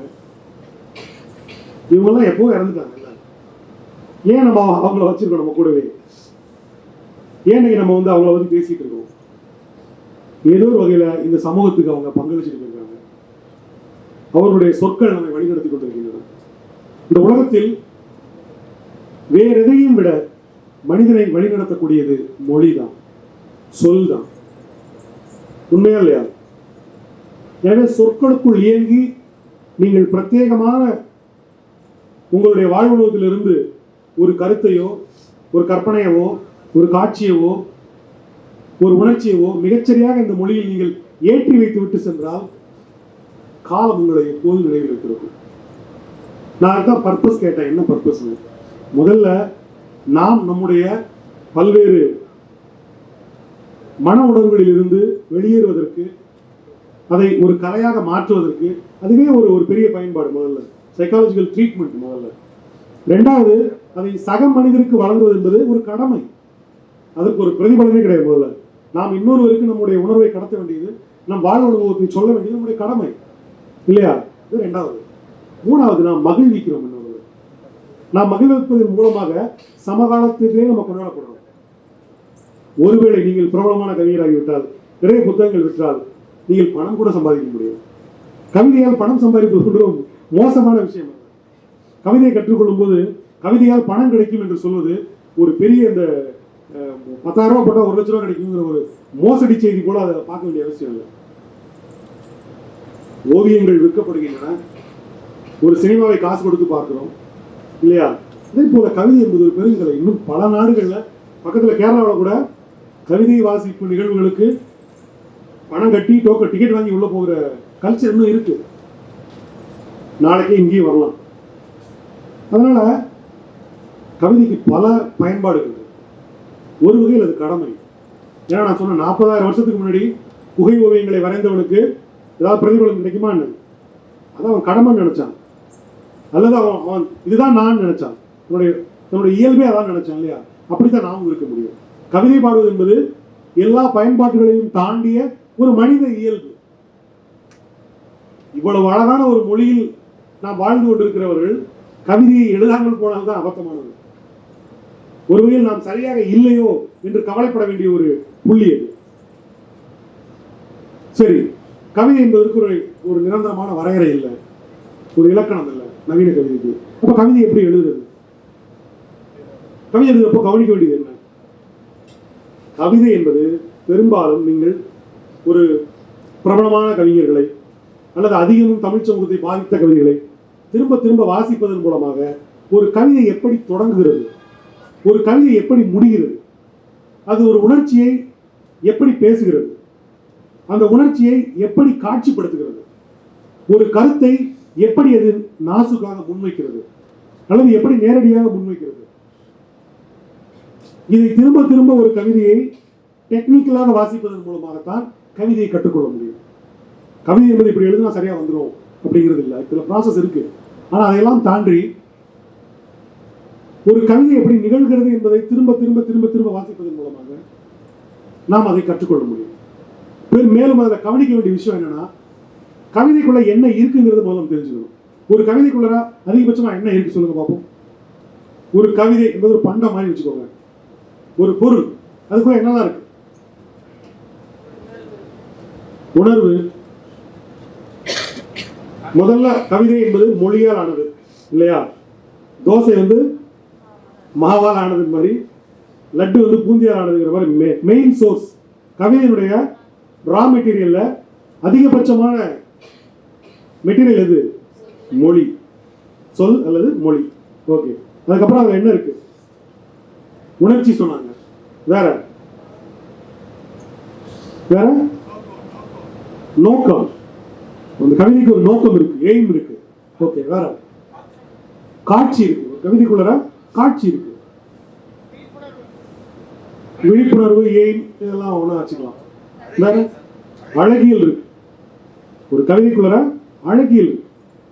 வேற கற்பனை இருக்கு.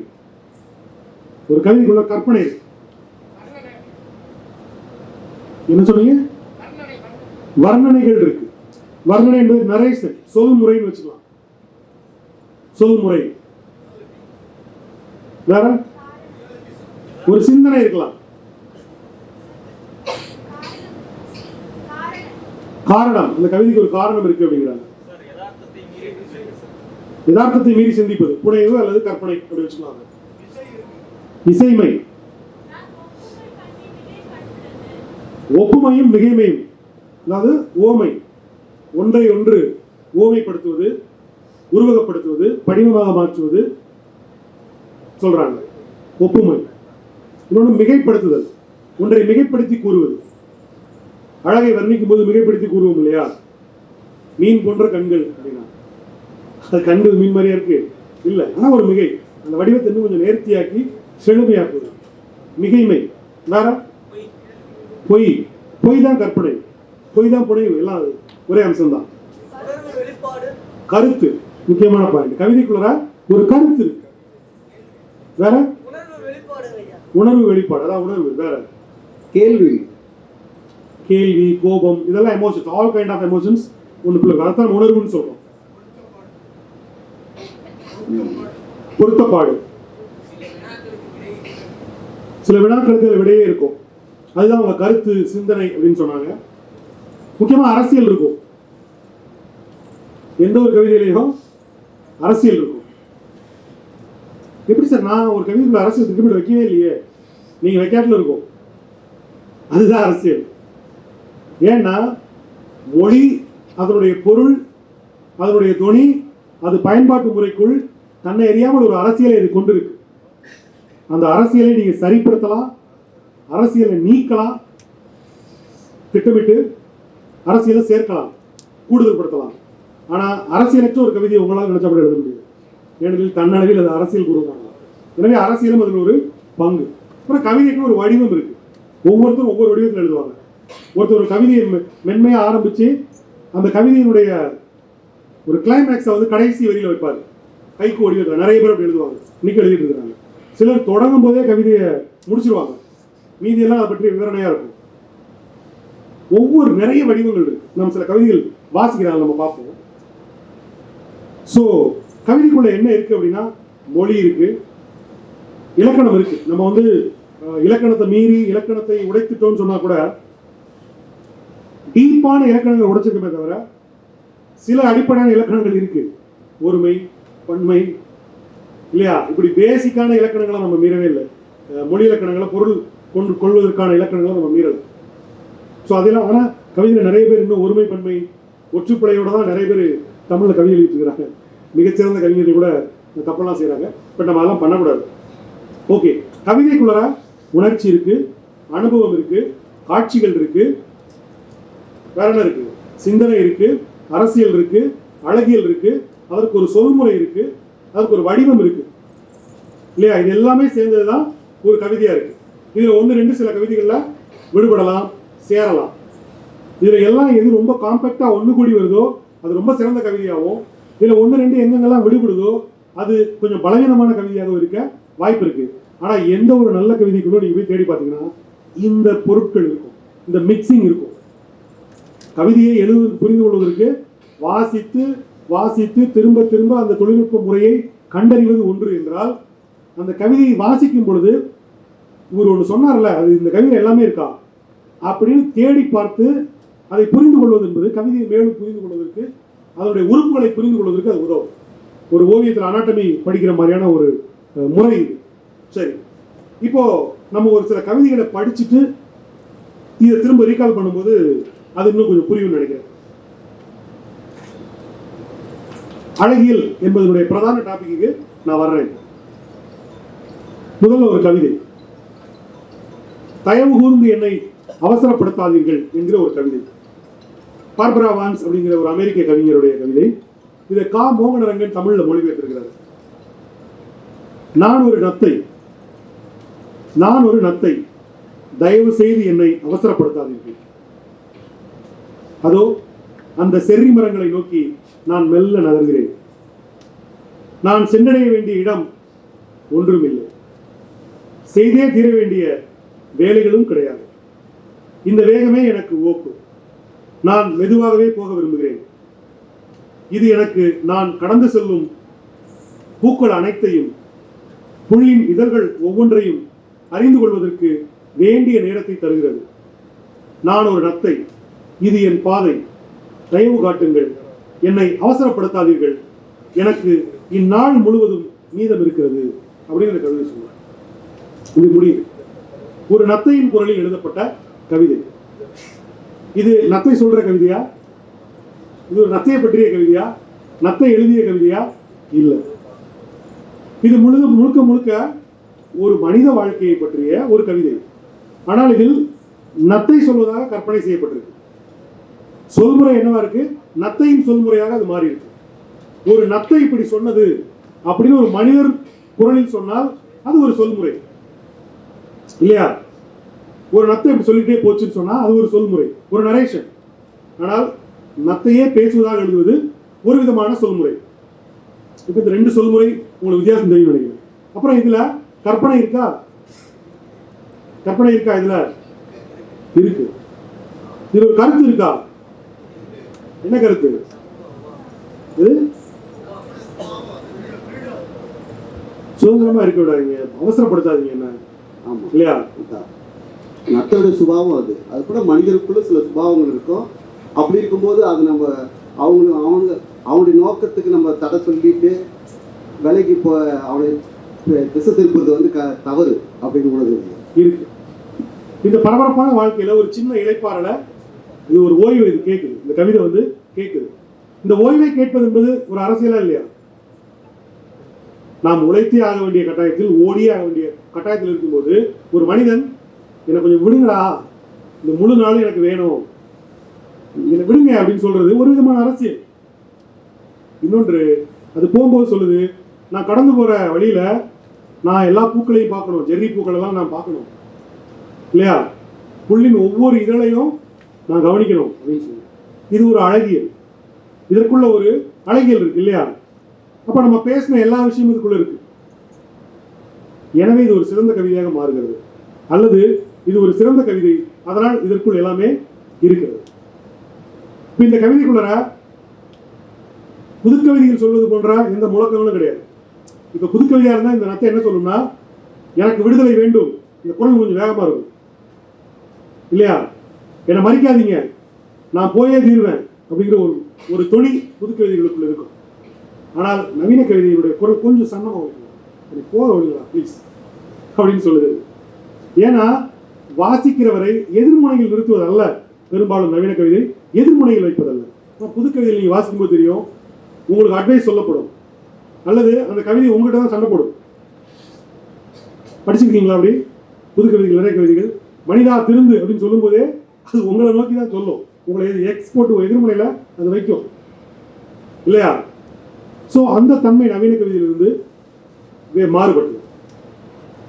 இசையினுடைய கேள்வி நேரமா? சரி, சுருக்கமாக வர ஒரு 2 கவிதை மட்டும் வாசிக்கலாம். இசையோட ஒரு கவிதை, பணி செய்து கிடத்தல் அப்படின்னு ஒரு கவிதை. துப்புரவு பணியாளர்கள் பணி முடித்து ஓய்வில் இருக்கிறார்கள். ஒருவர் கடைவாய் ஒழுக வெற்றிலை மென்று கொண்டிருக்கிறார். ஒருவர் போனில் சத்தமாக சிரித்தபடி இருக்கிறார். அணைத்துக் கொள்வதற்கு பதிலாக ஒருவரை ஒருவர் துரத்தி விளையாடுகிறார்கள் இளம் பெண்கள். இதை ஓய்வென்று நம்பவில்லை நான். இப்போது உலகின் ஏதோ ஒரு மூளை துப்புரவாகி கொண்டிருக்கிறது, எங்கென்றுதான் எனக்கு சொல்ல தெரியவில்லை அப்படின்னு ஒரு கவிதை முடியும். முதல் கவிதையும் ஓய்வை விரும்பிய ஒரு கவிதை. இந்த கவிதை துப்புரவு பணியாளர்களுடைய ஓய்வை பற்றி பேசுது. நம்ம எல்லாம் தூங்கிட்டு இருக்கிற இடத்துல 12 மணிக்கு பெருக்க ஆரம்பிப்பாங்க. இந்த நம்மளுடைய இந்த நகரச்சாலையில 1 மணி 2 மணிக்கு பெருக்க சுத்தப்படுத்த ஆரம்பிப்பாங்க துப்புரவு பணியாளர்கள்.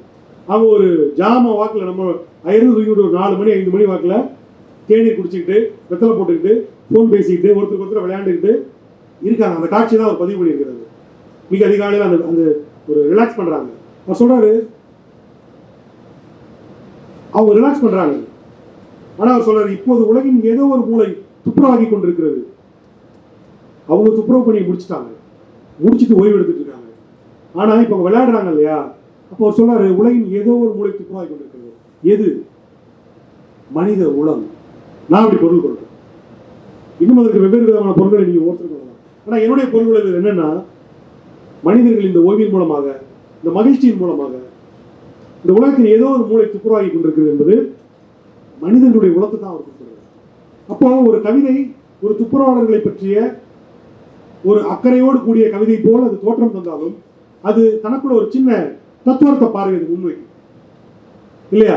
இதுதான் இப்ப இந்த கவிதையை வாசிக்கும் பொழுதும் நான் என்ன சொல்லணும் அது இருக்கான்னு பாருங்க, அதுல இருக்கும். இன்னொரு கவிதை, ஒரு விஷுவலான கவிதை, அதை நான் சொல்லணும். ரொட்டிகளை விளைவிப்பவன் அப்படிங்கிற ஒரு கவிதை, ஸ்டாலின் சரவணன்களுடைய ஒரு கவிதை. ஒரு விவசாயி ஒரு பரோட்டா மாஸ்டரா போய் நகரத்துல வேலைக்கு சேர்றான். எப்படி வேலைக்கு சேர்றான், என்ன பண்றாங்கிறத பற்றியான ஒரு கவிதை, ஒரு விஷுவல் போயம். கல்லாப்பெட்டியில் அமர்ந்திருக்கும் செழித்த உருவம் தாது நீக்கப்பட்ட நீரை மடக்கன அண்ணாத்தி சரிந்த உடலை நிமிர்த்தியபடி உரையாடலை துவக்குகிறது. கவிதையை ரொம்ப விளக்குறது அந்த கவிதையை கொள்றதுக்கு சமம். ஆனாலும் புரியணுங்கிறதுக்காக நான் கொஞ்சம் அதை விளக்குறேன். ஒரு முதலாளி வாட்டர் பாட்டிலை குடிச்சிட்டு ரெடி அப்படின்னு அந்த நேர்காணலுக்கு ரெடி ஆகுறாரு. உழ, நீர் பாய்ச்ச, களை எடுக்க, கால்நடைகளுக்கு தீவனம் வைக்க தெரியும். இது யார் சொல்றா? அந்த விவசாயி சொல்றான், வேலைக்கு போய் விவசாயி சொல்றான். ஒடிசலான தேகத்தின் பதில்கள். போதுமானதாக கை உயர்த்தப்பட்டு ஆசீர்வதிக்கப்படுகிறார். சரி சரி சரி சரி போதும் போதும். கால் மயிர்களில் ஒளிந்திருந்த ஊர் மண்ணை கழுவி முடித்து, இது ரொம்ப முக்கியம், கடைசியா கால் மயிர்களில் ஒட்டியிருந்த கடைசி அந்த சேரையும் கழுவிட்டு அந்த ஓட்டருக்குள்ள அடி இருக்கிறான், எடுத்து வைக்கிறான். வெண்மாவில் நீர் பாய்ச்சி சேரென பிசைந்து உருட்டப்பட்ட மாவுதனை வாய்க்காலில் மண் கொண்டு உள்ளங்கையால் அடைப்பது போல் ஒரு மென் அழுத்து. மைதா மாவில் தண்ணியை ஊற்றி வாய்க்காலில் தண்ணி பாய்ச்சுற மாதிரி பாய்ச்சி அந்த வரப்புல நம்ம சேரை கொண்டு மொழிகி அடைப்போம் இல்லையா, அந்த மாதிரி பண்ணி ஒரு மென் அழுத்து. உரம் வீசும் லாவகத்தில் ஒரு வீச்சு, பேடா பிடிச்சி இந்த உரம்லாம் வீசுவோம் தெரியுமா, அப்படி அந்த மாதிரி பேடா வந்து வீசுறான். மேல் மண்ணை கீழாக, கீழ் மண்ணை மேலாக உருட்டும் மண்புழுவாய் சில புரட்டல்களின் பின் பெருநகரத்திற்கு கிடைத்திருப்பது இன்னொரு பரோட்டா மாஸ்டர். புரியுதுல என்ன நடக்குதுன்னு? ஆத்திமாலை சூடி தேர்வில் தலைவன் வெற்றி பெற்ற செய்தியை நல்லூரில் பானைகளை உருட்டி கொண்டிருக்கும் தலைவிக்கு தெரிவிப்பதற்காக நியான் எழுத்துக்கள் மின்னும் பலகையில் காத்திருக்கும் காகம் சிறகடித்தபடி எம்ப ஊரில் வெடித்து கிடக்கும் நிலம் மேலும் கதறத் தொடங்கிற்று அப்படின்னு அந்த கவிதை முடியும். ரொம்ப பவர்ஃபுல்லான ஒரு கவிதை. தலைவன் வெற்றி பெற்றான், புரோட்டா மாஸ்டர் ஆயிட்டான் அப்படின்னு அந்த செய்தியை சொல்றதுக்காக, ஊர்ல பானைகளை உருட்டிட்டு இருக்கிற தலைவிக்கு அந்த செய்தியை சொல்றதுக்காக இங்க இருக்கக்கூடிய நியான் விளம்பர பலகையிலிருந்து ஒரு காகம் புறப்படுது. அங்கு விளைச்சல் இல்லாமல் கிடக்கிற அந்த நிலம் மேலும் கதறத் தொடங்குகிறது அப்படின்னு அந்த கவிதை முடியும். பலவிதமான உணர்ச்சிகளை இந்த கவிதை பேசுது. ஒரு மண்ணினுடைய வறுமையை, பொருளாதாரத்தை, இரண்டு உடல்கள் காதலோடு பிரிந்திருக்கின்ற துயரத்தை, ஒரு முதலாளிக்கும் தொழிலாளிக்குமான உரையாடலை, ஒரு விவசாயி பரோட்டா மாஸ்டர் ஆகிற மாறுதலில் விவசாயத்திற்கும் பரோட்டா செய்வதற்கும் இடையிலான அந்த ஒப்புமை காட்சி, அவங்க ஒப்புமைன்னு சொன்னாங்க இல்லையா, அந்த ஒப்புமை இது ரெண்டு எப்படி ஒன்னா இருக்கு. விவசாயம் பார்த்தோம், பரோட்டா மாஸ்டர் ஆகிறது எவ்வளவு ஈஸியா இருக்குங்கிறதையும் எவ்வளவு வலிமிகுந்ததா இருக்குங்கிறதையும் இந்த கவிதை பேசுது. இந்த ஆத்திமாலை சூடி தலைவன் வெற்றி பெற்றான், தலைவி, தலைவன் சொற்களை ஏன் இங்க பிரயோகப்படுத்துறாருன்னா, இது சங்ககால இலக்கியங்களில் நாம் திரும்ப திரும்ப தலைவன், தலைவி என்று சொல்லப்படும். அப்போ நமக்கு என்ன ஞாபகம் வரும்? 2000 ஆண்டுகளுக்கு முன்பு பெரும் செல்வங்களோடு இருந்த ஒரு பெரும் தமிழ் தலைமுறை எப்படி வீழ்ச்சி நோக்கி போய்கிட்டு இருக்கு, எப்படி வறுமையை நோக்கி போயிட்டு இருக்கிற ஒரு பெரிய ஒரு வரலாற்று நீட்சியையும் அது சொல் மூலமா முன்வைக்கலாம். தலைவன், தலைவி என்றவுடன் நம்ம 2000 வருஷத்துக்கு முன்னாடி போயிடும். அப்போ ஒரு கால வழியை நமக்குள்ள அந்த கவிதை நமக்கு தருது. ஒரு கவிதைக்குள்ள இருக்கு. ஒரு 10 நிமிஷம் எக்ஸ்ட்ரா எடுத்துக்கலாம். வந்துட்டாங்களா? 2 கவிதை. போர் இப்பதான் ஓஞ்சிருக்கு இல்லையா? போர் பற்றிய ஒரு கவிதை, ஈழத்திலிருந்து எழுதப்பட்ட கவிதை, போரும் தீர்வும் என்கிற ஒரு கவிதை. நான் வழக்கமா சொன்னேன், எந்த ஒரு விஷயம் பத்தியும் புது கவிதை எப்படி பேசும், நவீன கவிதை எப்படி பேசுங்கிறத பத்தி நான் சொன்னேன். இந்த கவிதை பேசுறது உங்களுக்கு தெளிவா புரியும். போர் முடிந்தபின் சொன்னார்கள், போர்கள் எதையுமே தீர்ப்பதில்லை, எல்லாவற்றையும் பேசியே தீர்த்திருக்கலாம். ஒரு கணம் சரி போல இருந்தது, மறுகணம் பிழை போல இருந்தது. குண்டு விழுந்த மருத்துவமனையையும், எரிந்து போன நூலகத்தையும், தரைமட்டமான கிராமங்களையும், உழவு மறந்த வயல்களையும், காணாமற் போன மனிதர்களையும் கேட்டேன். பதில் இல்லை. ஒரு பையனை சுமந்து சென்ற துப்பாக்கி சொன்னது, ஒரு பையனை சுமந்து சென்ற துப்பாக்கி சொன்னது, பேசி எதுவுமே தீராததால் எல்லாவற்றையுமே போர்களே தீர்மானிக்கின்றன. அது சரி போலவும் பிழை போலவும் இருந்தது அப்படின்னு கவிதை முடியும். இந்த இடத்துல ஒரு வரி ரொம்ப முக்கியம். ஒரு பையனை சுமந்து சென்ற துப்பாக்கி, ஒரு துப்பாக்கியை சுமந்து சென்ற பையன் கிடையாது. ஒரு பையனை சுமந்து சென்ற துப்பாக்கி என்ற சொற்பிரயோகமோ, இதற்குள் போர் சரினோ பேச்சுவார்த்தை சரினோ உங்களுக்கு படுதா? இது உங்களுக்கு ஓப்பன் தான் விடப்பட்டிருக்கு இல்லையா? இதுதான் நவீன கவிதைகளுடைய தன்மை. ஏனால் கவிதைகள் தருகிற முடிவுகள் நிரந்தரமானவை அல்ல. காலத்திற்கு ஏற்ப மாறிக்கொண்டே இருப்பவை என்பதை உணர்ந்ததால் நவீன கவிதைகள் முடிவுகளை நோக்கி தீர்வுகளை நோக்கி செல்வதில்லை, அதை சிந்திக்க தூண்டுகிறவையாக இருக்கின்றன. கடைசியாக ஒரு கவிதை, இளங்கோ கிருஷ்ணன் உங்களுக்கு மத்தியானம் வந்து பேச வர்றார் இல்லையா, அடுத்த செஷன் அவர் தான். அவருடைய கவிதை ரொம்ப நல்ல கவிதை, எறும்புகள் என்ற ஒரு கவிதை. 1000 எறும்புகளில் ஓர் எறும்பு, குட்டி வீரன், நல்ல கவிஞன், ஒரு பேச்சாளன். இங்குதான் நம் முன்னோர் பெரிய பூட்ஸ்கால்களால் நசுக்கி கொல்லப்பட்டார்கள். புரட்சியின் எறும்புகள் கூவின. ஒரு ஒரு ஒரு ஒரு எறும்பு சொல்லுது, இங்குதான் நம் முன்னோர் பெரிய பூட்ஸ்கால்களால் நசுக்கி கொல்லப்பட்டார்கள் சொல்லுது. புரட்சியின் எறும்புகள் கூவின, பூட்ஸ்களை கொள்ளுங்கள், சப்பாத்துகளை அழியுங்கள் அப்படின்னு சொல்லுது. யார் சொல்றா?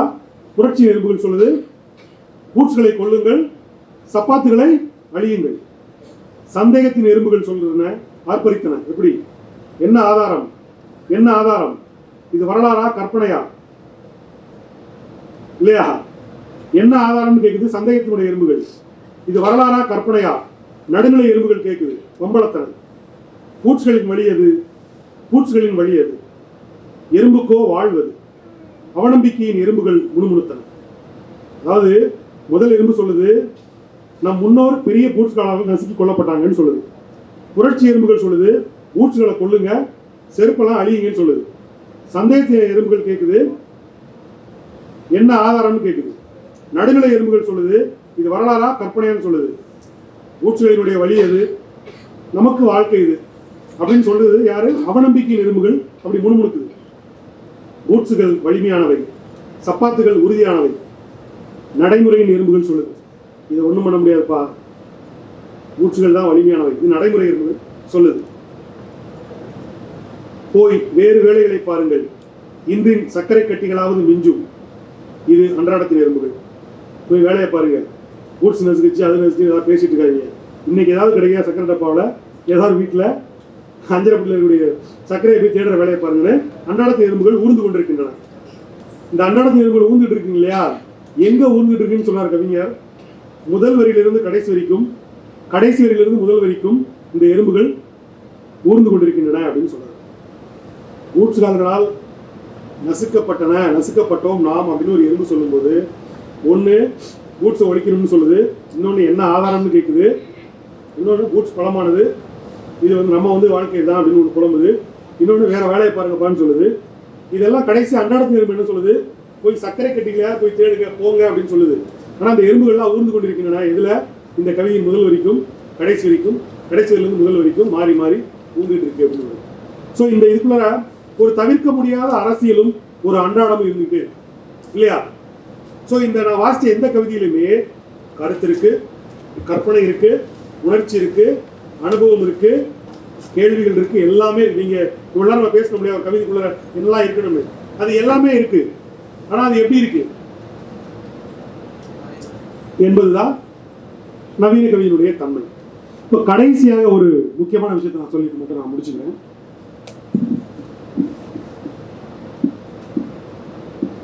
இப்ப நம்ம பேசிட்டு இருந்த கவிதைகள் இருக்கு இல்லையா, இந்த கவிதைகளுக்குள்ள புலங்குற பொருட்கள், புலங்குற சொற்கள், புலங்குற கருத்துக்கள், இதெல்லாம் எடுத்து பார்த்தீங்கன்னா இதற்கு ஒரு தனித்த கருத்தியல் இருக்கு, அழகியல் இருக்கு. செப்பரேட் பண்ணி ஒவ்வொன்றா பார்த்தோம் இல்லையா? இதுல அழகியல் ஒரு தனி டாபிக் நம்மகிட்ட இருக்கு, ரொம்ப பெரிய டாபிக். ஆனால் சிம்பிளாக அதை நான் உங்களுக்கு சொல்ல விரும்புகிறேன். என்னன்னா, அழகியல் என்பது எப்படி கவிதை ஒரு நிரந்தரமான வரையறை கொண்ட ஒன்று அல்லவோ, அதே போல அழகியல் என்பதும் ஒரு நிரந்தரமான வரையறை கொண்ட ஒன்று அல்ல. ஒரு குறிப்பிட்ட சமூகத்தில், ஒரு குறிப்பிட்ட நிலப்பரப்பில், ஒரு குறிப்பிட்ட பொருளாதாரத்தில், ஒரு குறிப்பிட்ட பண்பாட்டில் வாழ்கிற ஒவ்வொருவருக்கும் தனித்தனியான அழகியல் உணர்ச்சிகள் இருக்கின்றன. குறிப்பா ஒருத்தருக்கு ஒரு பொருள் அழகா இருக்கும், இன்னொருத்தருக்கு ஒரு பொருள் அழகா இருக்காது. அப்ப புதிய கவிதைகள்ல புதிய புதிய அழகியல்கள் உருவாகிட்டே இருக்கு. காலந்தோறும் அந்த அழகியல் மாறி வந்துகிட்டே இருக்கு. சங்க இலக்கியத்துல பன்றிகளோ எருமைகளோ நம்மோடு வாழ்கிற எல்லா விலங்குகளும் உயர்நிலையில் வைத்து பாடப்பட்டிருக்கு. ஆனா இன்னைக்கு அது எல்லாமே ஒரு இழிவு நிலையில் வைத்து நம்ம பார்க்க தொடங்கி இருக்கோம். கருப்பு என்பது நமக்கு ஒரு காலத்தில் பெருமை தரக்கூடிய ஒரு நிறமாக இருந்தது. இன்னைக்கு அது ஒரு என்னென்ன விமர்சனத்துக்கு உட்பட்ட ஒரு நிறமாக மாறி இருக்கு. இப்படி அழகியல் பார்வைகள் மாறிக்கிட்டே வந்துகிட்டு இருக்கு. அழகியல் என்பது ரெண்டு விதமா சொல்லலாம். ஒன்று, ஒரு மனிதன் தன்னுடைய சொந்த நிலத்திலிருந்து பெற்றுக்கொள்ளும் ஒரு அழகியல் பார்வை.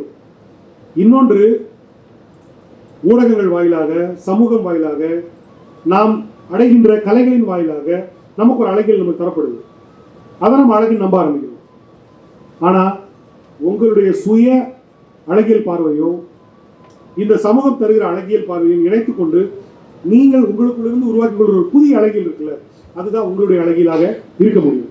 இப்போ உதாரணமாக நான் சிம்பிளா சொல்லணும்னா, நான் வாழ்ந்த நிலத்திலிருந்து வரும் பொழுது பன்றி என்பது ஒரு இழிவு பிராணி, யாரும் மதிக்காத ஒரு விலங்கு, ஒரு கீழ்நிலை விலங்கு. இப்படித்தான் என் நிலத்தில் நான் அதை புரிந்து கொண்டேன்.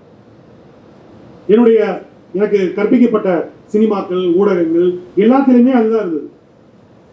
ஆனால் நான் என்னுடைய அரசியலை, கருத்தியலை என் வாசிப்பின் மூலமாக அடையும் பொழுது பன்றி என்கிற ஒரு விலங்கு சங்க காலத்தில் பெருமை மிகு விலங்குகளாக இருந்திருக்கு. அரசனுக்கு நிகராக ஒப்புமை செய்யப்பட்ட விலங்காக அது இருந்திருக்கு. அது ஏன் இப்போ இழிவுநிலைக்கு வந்தது? அப்போ முன்னால் பெருமிதமாக கருதப்பட்ட மனிதர்கள் இன்று இழிவுநிலைக்கு வர்றது மாதிரி தான் இந்த விலங்கு வந்திருக்குங்கிறப்போ மனிதர்களையும் விலங்குகளையும் ஒன்றிணைச்சு நான் பன்றியை மேன்மை நிலைப்படுத்துகிற ஒரு முறையில் மகிழ்ச்சியான பன்றி குட்டிங்கிற ஒரு கவிதை நான் எழுதுறேன். அப்போ என்னுடைய அடிப்படையான ஒரு அழகியல் பார்வையிலிருந்து நான் ஒரு புதிய அழகியலை என்னுடைய கருத்தியல் மாற்றத்தை நான் முன்வைக்கிறேன். அப்போ அழகு என்பது அரசியல் பூர்வமானதும் கூட. இப்போ எல்லாருடைய கவிதைகள்லையும் மாட்டுக்கறி வந்துடுறது இல்லை இல்லையா? எல்லாருடைய படங்கள்லையும் மாட்டுக்கறி வந்துடுறது இல்லை. ஏன் ஒரு குறிப்பிட்ட நபர் எடுக்கிற படங்கள்ல, எழுதுகிற கவிதைகள்ல மாட்டுக்கறி வாசம் அடிக்குது, இன்னொருத்தர் எழுதுறதுல ஒரு கோழிக்கறி குழம்பு வாசம் அடிக்குது, இன்னொருத்தர் எழுதுறதுல இந்த எண்ணி வாடையே இல்லாம ஒரு கவிதைகள், சிலர் எழுதுகிற கவிதைகள்ல பாலியல் உணர்ச்சிங்கிறது வடிகட்டப்பட்டிருக்கும் இல்லையா? அப்படி நீங்க கவிதைகளை பிரிச்சு பிரிச்சு வாசிச்சீங்கன்னா வண்ணதாசன் கவிதை, கலாப்பிரியா கவிதை, ரமேஷ் பிரேதன் கவிதை, யவனிகாசிகன் கவிதை, மணிஷப்தன் கவிதை, இப்படி வெவ்வேறு கவிதைகளாக பிரிச்சு வாசிக்கும் போது நமக்கு தெரியும் சிலர் ஒரு குறிப்பிட்ட அழகியலை கொண்டிருக்காங்க, சிலதை மட்டும்தான் அவங்க கவிதைக்குள் அழகியல் பூர்வமா முன்வைக்கிறாங்க, சிலதை அவங்க அழகியலா பார்க்கல அப்படிங்கிறது நமக்கு புரிய வரும். இது ஒரு வாசிப்பு முறை. எனவே அழகியல் என்பதும் ஒரு விதமான அரசியல் புரிதல் கொண்டதுதான். இது சில கவிதைகள் மூலமா நம்ம பேசலாம், பட் டைம் முடிஞ்சுதுன்னு சொல்றாங்க. ஸோ மற்றொரு சந்தர்ப்பத்தில் பேசுவோம். கேள்வி நேரமா இல்லை மொத்தமாக முடிஞ்சிச்சு? சரி, கேள்வி ஏதாவது இருக்கா? நீங்க பேசணுமா? கேள்வி இருந்தா கேளுங்க. மைக்கில் ஆஃப் பண்ணிடுவாங்க, ஒன்றும் கவலைப்படாது. இல்லையா? வணக்கம். வணக்கம். இப்போ நீங்க புது கவிதைக்கும் நவீன கவிதைக்குமான வேறுபாட்டை வந்து ஒரு பொருண்மை அடிப்படையில் சொன்னீங்க இல்லையா? இப்போ மரபு கவிதைக்கும் புது கவிதைக்கும், அதாவது நவீன கவிதைக்கும் இருக்கக்கூடிய வேறுபாட்டை இப்போ நீங்க பொருண்மை அடிப்படையில் சொல்ல முடியுமா, இல்லை வந்து கட்டமைப்பு அடிப்படையில் சொல்ல முடியுமா? எது சரியான முறையாக இருக்கும்? பொருண்மை அடிப்படையில் நம்மகிட்ட எந்த சேஞ்சும் இல்லை. அதாவது கொஞ்சம் கணிசமான பார்வைகள் மாறி இருக்கு. இப்போ உதாரணத்துக்கு பொருண்மை என்பதை பொருள் அப்படிங்கிற வகையில் நம்ம எடுத்துட்டோம் அப்படின்னா நம்முடைய கருத்து நிலைகள் நிறைய மாறி இருக்கு. மரபு கவிதைகள் முன்வைத்த பல கருத்துக்களும் நம்ம இன்னைக்கு மாறி இருக்கும். புது கவிதையிலே அப்படிதான் பொறுமை சார்ந்து மிக குறைந்த மாறுதல்களை தான் நம்ம கொண்டிருக்கோம். ஏன்னா அதே வாழ்க்கை, அதே கருத்தியல், அதே அனுபவம், அதே உணர்ச்சி தான் நம்மகிட்ட இருக்கு. சில மாறுதல்கள் தான். அதனால பொறுமை அடிப்படையில் நாம் பெரிய தலைகீழ் மாற்றங்களை நம்ம கொண்டு வந்துடல. ஒரு சில இடம் கொண்டு வந்திருக்கோம், முழுசா கொண்டு வரல. ஆனால் மரபு கவிதை, புது கவிதை, நவீன கவிதை என்பது முதற்கட்டமான அதனுடைய மேஜர் டிஃபரன்ஸ் அப்படிங்கிறது வந்து வடிவ ரீதியானது தான். ஃபார்ம், அதாவது எழுதுமுறை, இலக்கண மீறல் என்பது ஒரு பெரும் தலைகீழாக்கம். வடிவ ரீதியா மரபு கவிதைக்கும் புது கவிதைக்கும் பெரிய தலைகீழாக்கம் நடந்திருக்கு. புதுக்கவியிலிருந்து நவீன கவிதைக்கு நகர்றதுல ஒரு சின்ன சேஞ்ச், ஸ்லைட்டடா ஒரு என்ன சொல்றது, ஒரு ஃபைன் டியூன் பண்ணியிருக்கோம். அந்த புதுக்கவிதை வடிவத்திலிருந்து ஃபைன் டியூன் பண்ணி வாசகர்களுக்கான ஸ்பேஸ் கொடுத்தாங்க. ஒரு வேல்யூ ஆடட் அல்லது அப்கிரேடட் போயமா நம்ம வந்து புதுக்கவிதையுடைய அப்கிரேடட் போயமா நவீன கவிதையை சொல்லலாம். ஆனால் மரபு கவிதைக்கு நவீன கவிதைக்கும் ஒரு பெரிய வெட்டு நடந்திருக்கு, துண்டாடல் நடந்திருக்கு. நம்ம அப்படிதான் பார்க்க முடியும். ஆனால் மரபு கவிதையில் இன்னைக்கும் வறுமை பாடப்படுது, காதல் பாடப்படுது. இன்னைக்கு நவீன கவிதையில் பாடப்படுற எல்லாமும் மரபு கவிதையிலும் பாடப்படுது, புது கவிதையிலும் பாடப்படுது. பொறுமை அடிப்படையில் நம்ம பெரிய டிஃபரன்சஸ் கொண்டு வரல. ஆனால் புதுமையாக நிறைய கருத்துக்கள் உள்ளே வந்திருக்கு. இப்போ நவீன இலக்கியம் அப்படின்னு ஒரு இலக்கியம் நான் படிக்கிறேன். அதில் வந்து பாரதிதாசனுடைய கவிதைகள் இருக்கு, பாரதியாருடைய கவிதைகள் இருக்கு, முடியரசனுடைய கவிதைகள் இருக்கு, சுரதாவுடைய கவிதைகள் இருக்கு. இவங்க எல்லாருமே வந்து பார்த்தீங்கன்னா வெண்பா, ஆசிரியப்பா, கலிப்பா இதெல்லாம் எழுதியிருக்காங்க. இதை நீங்கள் நவீன இலக்கியத்துக்குள்ளே அவங்க கொண்டு வராங்க அல்லது புது கவிதைக்குள்ளே கொண்டு வராங்க அப்படிங்கும்போது நம்ம பாரதிதாசனுடைய பாரதிதாசனை நம்ம எடுத்துப்போம். பாரதிதாசனுடைய கவிதைகளை வந்து நாம மரபு கவிதை அப்படின்னு நம்ம எடுக்கிறதா, பொருண்மை அடிப்படையில் நம்ம வந்து புது கவிதை அப்படின்னு நம்ம எடுக்கிறதா அப்படின்னு கேட்குறோம். அதாவது அவை புதிய கவிதை தான், ஆனால் அதற்குள் வந்து மரபு கவிதையினுடைய கடைசி ஒரு எச்சம் கட் பண்ணுறதுக்கு முன்னாடி கடைசி ஒரு எட்ஜ் இருக்கும்ல. இப்போ உதாரணமாக பாரதிதாசன் கவிதையை புது கவிதைன்னு நம்ம வகைப்படுத்தலாம். ஆனால் அது மரபு இலக்கியத்தை முற்றிலுமாக கைவிடாத ஒரு இலக்கியமாக பாரதிதாசன் ரெண்டு பேருமே. அவ்வளவு ஏன் பிச்சமூர்த்தியினுடைய கவிதைகளில் கூட சந்தம் இருந்தது. பிற்பாடான கவிதைகள் நான் கூட சந்தோட எழுதின கவிதைகள் சில கவிதைகள் இருக்கு. நாம் வந்து புதுக்கவிதை என்பதை முற்றிலுமாக இலக்கண ரீதியான ஒரு துண்டிப்பு, ஒரு விடுதலை என்பதை நோக்கி நம்ம நகர்ந்தோம். என்ன கூட மரபில் இருக்கக்கூடிய சந்த இனிமை இருக்குல்ல, அதை நம்ம கைவிட துணியலை, அது நமக்கு தேவைப்பட்டது. ஏன்னா பாரதி இருந்த காலகட்டம் கூட பொதுவில் பாடுவதற்கான கவிதைகள் அவை, அதில் சந்தம் இருப்பது பெரிய அளவில் பயன் தரும். அதனால் அவங்களும் அதை பயன்படுத்தினாங்க. ஆனாலும் கருத்தளவில் அது அதுவரையிலான எல்லா மரபு கவிதைகளுக்கும் புதுத்தன்மையை கொண்டிருந்தது. அதனால பாரதிதாசன் பாரதி இருவரையுமே வந்து புதுக்கவிதை என்று சொல்வதில் மேஜரா தொக்கி நிற்கிறது எதுனா கண்டென்ட், பேசுபொருள் ரொம்ப புதுமையானது, நவீனமானது. ஆனால் அது சவுண்ட்ல மரபுத்தன்மையை கொண்டிருந்தது. ஆனாலும் அது வழக்கமான வாழடைந்து போய் கிடந்த நீங்க இப்ப சிற்றிலக்கிய காலகட்டத்துக்கான பிறகான மரபு கவிதைகள் இருக்கு இல்லையா, ரொம்ப மொன்னையானவை, ஒரு பெரிய கற்பனை வளம் இல்லாதவை. இன்னும் சொல்ல போனா சொபஸ்டிகேட்டட் போயம்ஸ், அது ரொமான்டிசைஸ் பண்ணிட்டு இருந்த போயம். அதனால எந்த பயனும் இல்லாத ஒரு ஒரு ஒரு பண்ணையார்த்தனமான ஒரு கவிதையா அது இருந்தது. அதை முதல்ல ஜனநாயகப்படுத்தி கருத்தியல் ரீதியா சொல்முறையில அவங்க புதுமைப்படுத்தினாங்க. அந்த வகையில கண்டென்ட்டா பாரதிதாசனும் பெரிய புதுமையாளர்கள். ஆனா வடிவ ரீதியா புதுக்கவிதையை பாரதிதாசனும் பாரதியும் கம்மியா தான் கையாண்டிருக்கிறாங்க. ஆனா அவங்கள புதுக்கவிதை ஆளதான் நம்ம வகைமைப்படுத்துவோம். இல்லைங்க, இப்போ நான் வந்து அவங்கள ஒரு வகையில் வகைப்படுத்துவேன். எப்படின்னா மரபு கவிஞர்கள் அப்படின்னு சொல்றதும் மரபு வகை கவிஞர்கள் அப்படின்னு சொல்றது ஒரு வேறுபாடு இருக்கு அப்படின்னு நினைக்கிறேன். இல்ல மரபுங்கிறது அதெல்லாம் சொல்றேன், பொலிட்டிக்கலா ஒரு மரபு இருக்கு. மரபு ரெண்டு வகையா நம்ம சொல்லலாம். ஒன்று இலக்கணம் அப்படிங்கிற ரீதியா மொழிக்கு இருக்கிற ஒரு மரபை பத்தி நம்ம பேசலாம். அது இல்லாம தமிழ் பழமை இதுக்குள்ளார ஒரு மரபு இருக்கு. நமக்கு மரபுங்கிறது மொழி ரீதியா ஒரு மரபு இருக்கு, சிந்தனை ரீதியா ஒரு மரபு இருக்கு. ரெண்டையும் மீறி வருது இல்லையா, அதுதான் புதுக்கவிதை. நீங்க ரெண்டையும் மீறணும். வெறுமனே மொழி இலக்கண மரபு இருக்குல்ல, அதை மட்டும் மீறுறதுனால அது புதுக்கவிதையா மாறாது.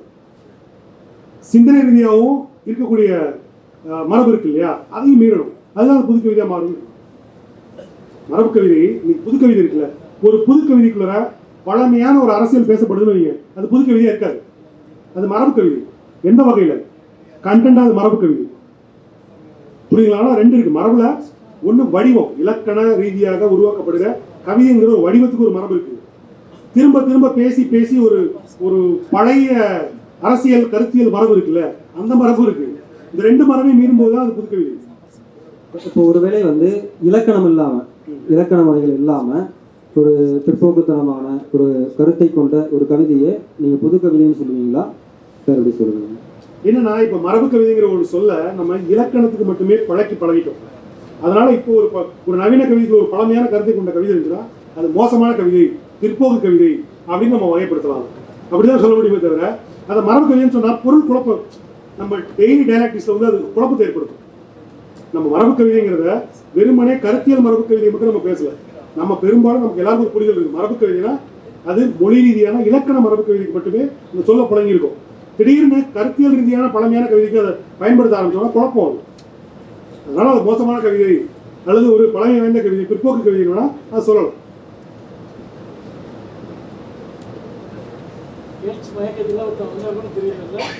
இல்ல கடமைன்னு வந்து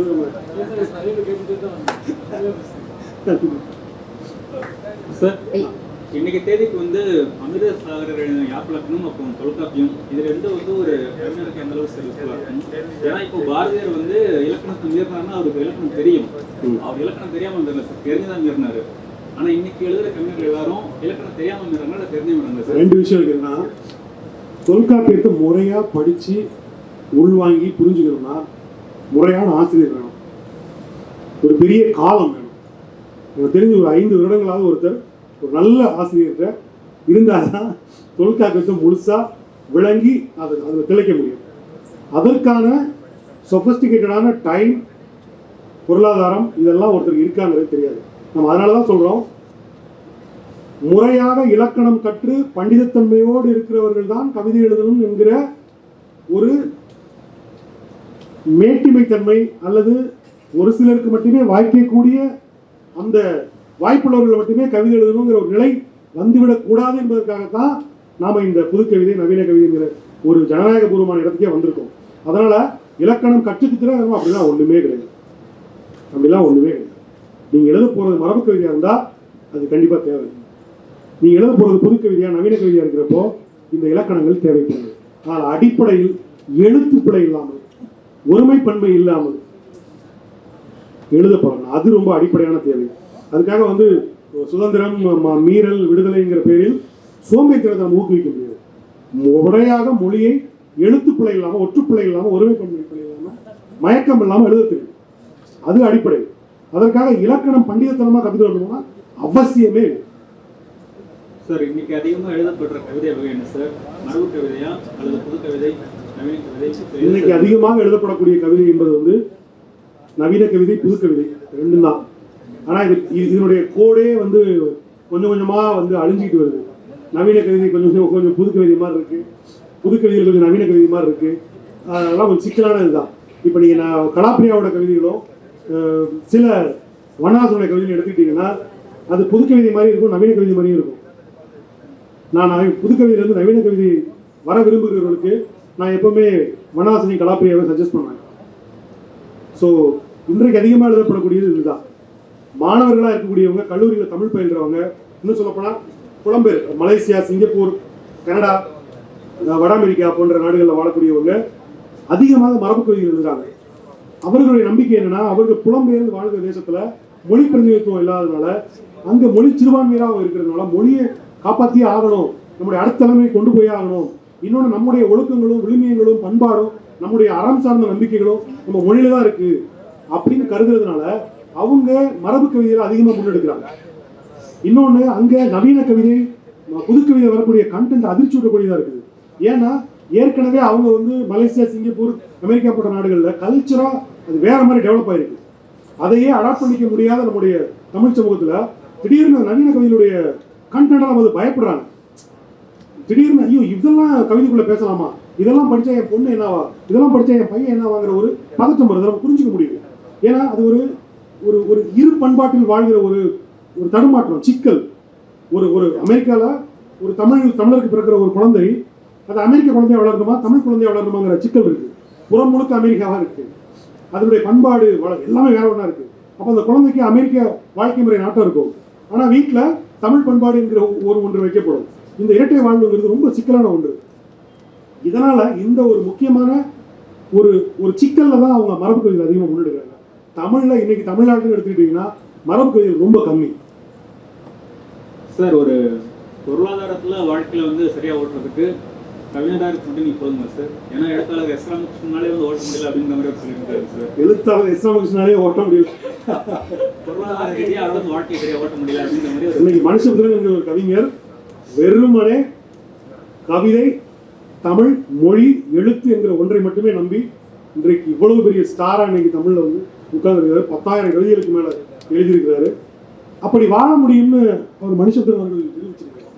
எஸ் ராமகிருஷ்ணன் வந்து அப்படி சொல்லியிருந்தா கூட இன்னைக்கு 3 கோடி 4 கோடி மதிப்புள்ள அரசு வீடு அவருக்கு வழங்கப்பட்டிருக்கு இல்லையா சென்னையில. சும்மா இல்லை, எவ்வளவு எழுத்தாளர்கள், தமிழ் சாகித்ய வாங்கின எல்லா எழுத்தாளர்களுக்கும் கோடிக்கணக்கான ரூபாயில வீடு வழங்கப்பட்டிருக்கு. இன்னைக்கு எஸ்ராமகிருஷ்ணன் வீடு வழங்காதனால அவர் வறுமையெல்லாம் இல்லை. அவர் எழுத்தாளர், அவர் சாதிச்ச ஒரு மனிதர் தான். ஜெயமோகன் ஒருத்தர் இருக்கிறாரு, சார்வேதன் ஒருத்தர் இருக்கிறாரு, நான் இருக்கேன். நான் என்னுடைய எழுத்தை, மொழியை, கவிதையை மட்டுமே நம்பி சென்னைக்கு வந்தவன் நான் இருக்கேன். இப்போ வரப்போற இளங்கோ கிருஷ்ணன் இருக்கிறாரு, அவரையும் எழுத்தை மட்டுமே நம்பி வாழ்ந்துட்டு இருக்கிறவர் தான். அதுக்கடுத்து பேச வரப்போறார் சாம்ராஜ், அவரும் எழுத்தை மட்டுமே நம்பி வாழ்ந்து கொண்டிருப்பவர் தான். நீங்கள் ரொம்ப பழைய சொற்றொடர் தான், நீங்கள் எதுவாக ஆக விரும்புகிறீர்களோ அதுவாக நிச்சயமாக ஆக முடியுங்கிறது தான். அதில் எவ்வளோ தீவிரமாக இருக்கீங்க அப்படிங்கிறத பொறுத்தது. சார், கவிஞருக்கு மிகப்பெரிய புகழை பெறுவதற்கு பாடலாசிரியர் அப்படிங்கிற ஒரு சினிமா இருக்காங்க. இப்போ மிகப்பெரிய பாடலாசிரியர்களே வியந்து பார்க்குற கவிஞர்கள் இருக்காங்க. இப்போ பாரதி வந்து பாடலாசிரியர் கிடையாது. ஆனால் தமிழில் இது வரைக்கும் எத்தனை பாடல்கள், ஆயிரக்கணக்கான பாடல்களில் எந்த பாடலாசிரியர் நீங்கள் கூப்பிட்டு கேட்டாலும் பாரதி தான் பெரியவர்னு ஒத்துப்பாங்க, பாரதிதாசன் தான் பெரியார்னு ஒத்துப்பாங்க, இல்லையா? உண்மைதானே? பிரமிழ் பெரிய கவிஞர்னு ஒத்துப்பாங்க. இன்னைக்கு இருக்கிற தமிழ் பாடலாசிரியர்கள் யார் வேணாலும் கூப்பிட்டு கேளுங்க, ஒத்துப்பாங்க. பாடலாசிரியர் பெரியவரா கவிஞர் பெரியவராங்கிற பட்டிமன்றம் அவசியமற்றது. ஏன்னா பாடலாசிரியர் என்பவர் நிறைய பணம் சம்பாதிக்கக்கூடியவர், நிறைய புகழை சம்பாதிக்கக்கூடியவர், இன்னும் சொல்ல போனால் கோடிக்கணக்கான மனிதர்களை ஒரு நொடியில் சென்றடைந்து வரக்கூடியவர், இல்லையா? அந்த இடம் வேறு, இந்த இடம் வேறு. நாம எந்த இடத்துக்கு வர்றோம், யாருக்காக நம்ம எழுதுறோங்கிறது ஒரு துல்லியமான தெளிவு ரொம்ப அவசியமானது. நம்ம கவிஞராக மாறிட்டு பாடலாசிரியருக்கான புகழ் கிடைக்கலையேன்னு புலம்புறதுல எந்த அவசியமும் கிடையாது. பாடலாசிரியராக தான் ஆகணும், நிறைய பணம் வேணும், நிறைய புகழ் வேணும்னா பாடலாசிரியராக போயிடுறது நல்லது, அது ஒன்றும் தப்பு இல்லை.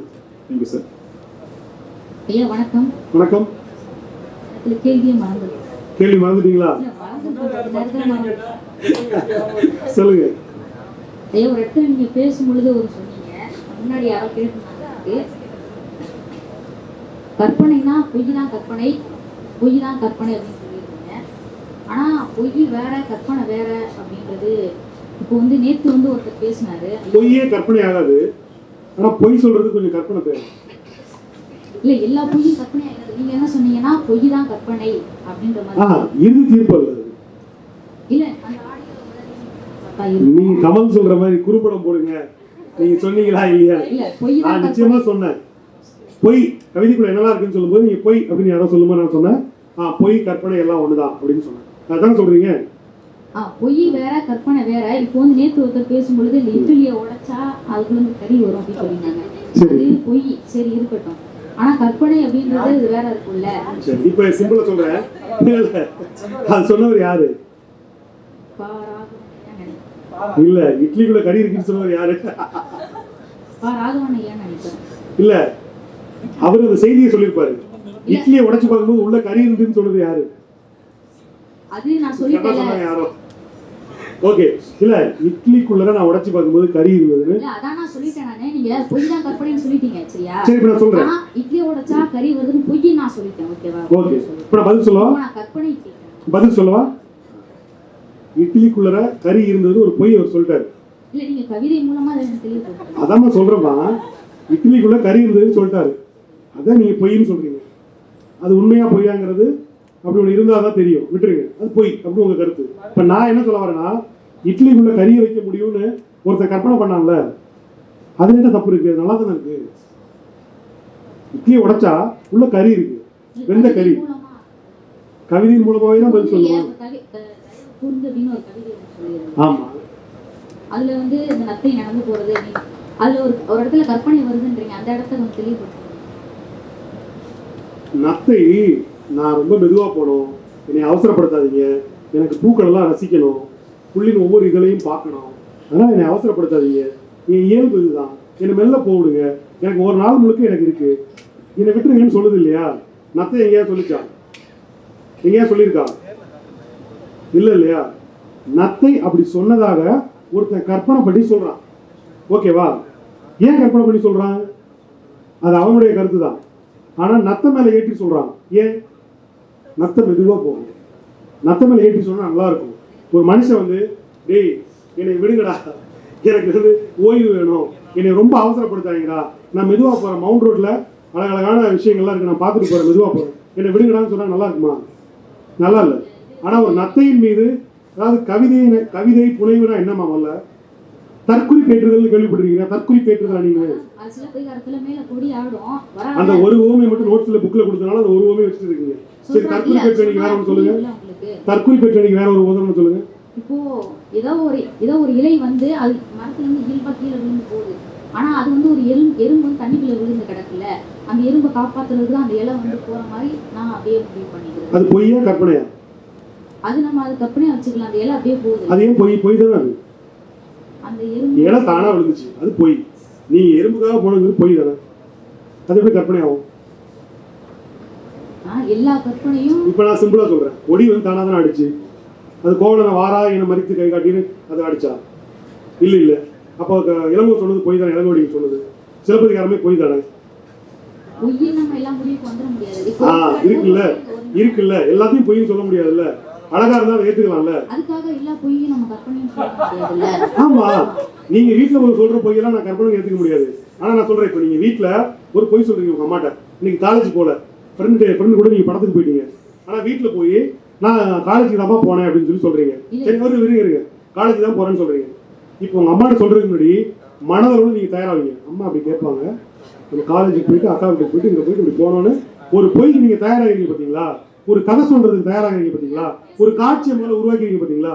மனிதர்கள் முதல்ல பொய்ங்கிறது ரொம்ப வாழ்க்கையில முக்கியம். ஏன் முக்கியம்னா, பொய் சொல்றதுக்காக நீங்க ஒரு கதையை உருவாக்குறீங்க, ஒரு சூழலை உருவாக்குறீங்க, ஒரு காட்சியை உருவாக்குறீங்க, ஒரு முக்கியமான உணர்ச்சி உருவாக்குறீங்க.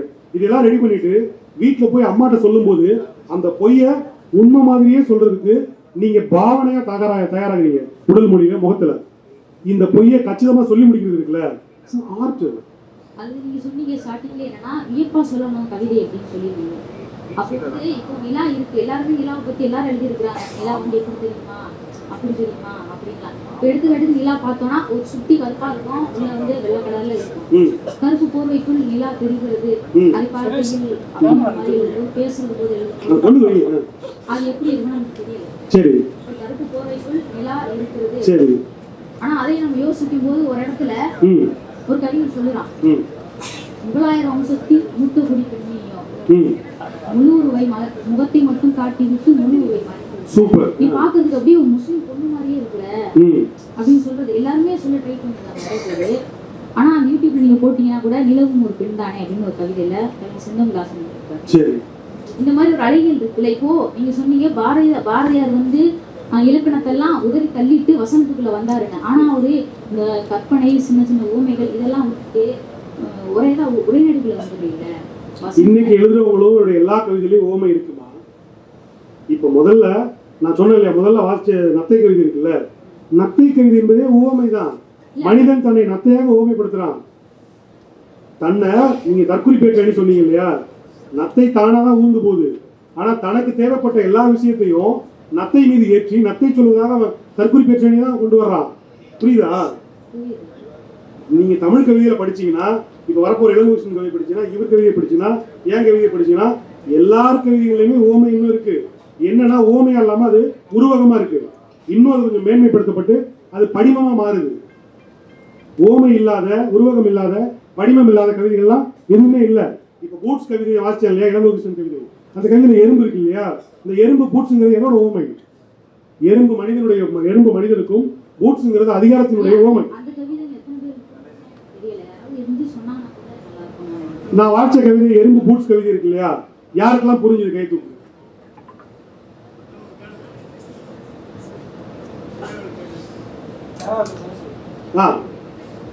யாருக்கு புரியல?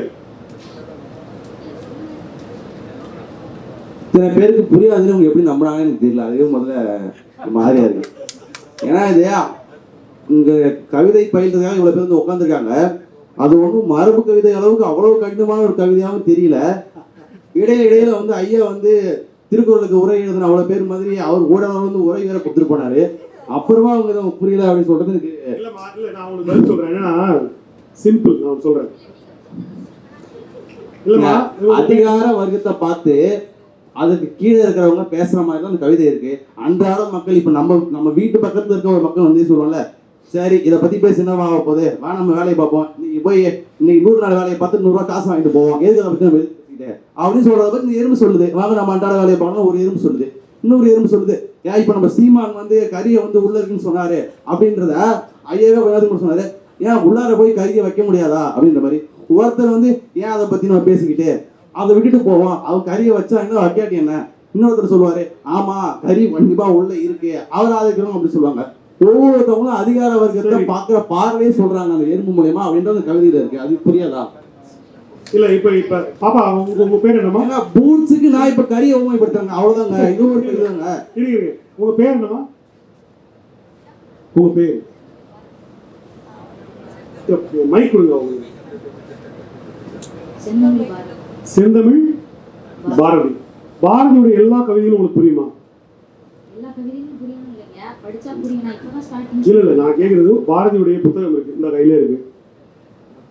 இந்த கவிதையில உங்களுக்கு எல்லாமே புரியுமா? இல்ல, நான் வந்து நீங்க உரை இல்லாம புரியுமா? உரை இல்லாம சில கவிதைகள் புரியும், சில கவிதைகள் உரை இருந்தால்தான் புரியும். புரியும் இல்லையா? இப்படித்தான்.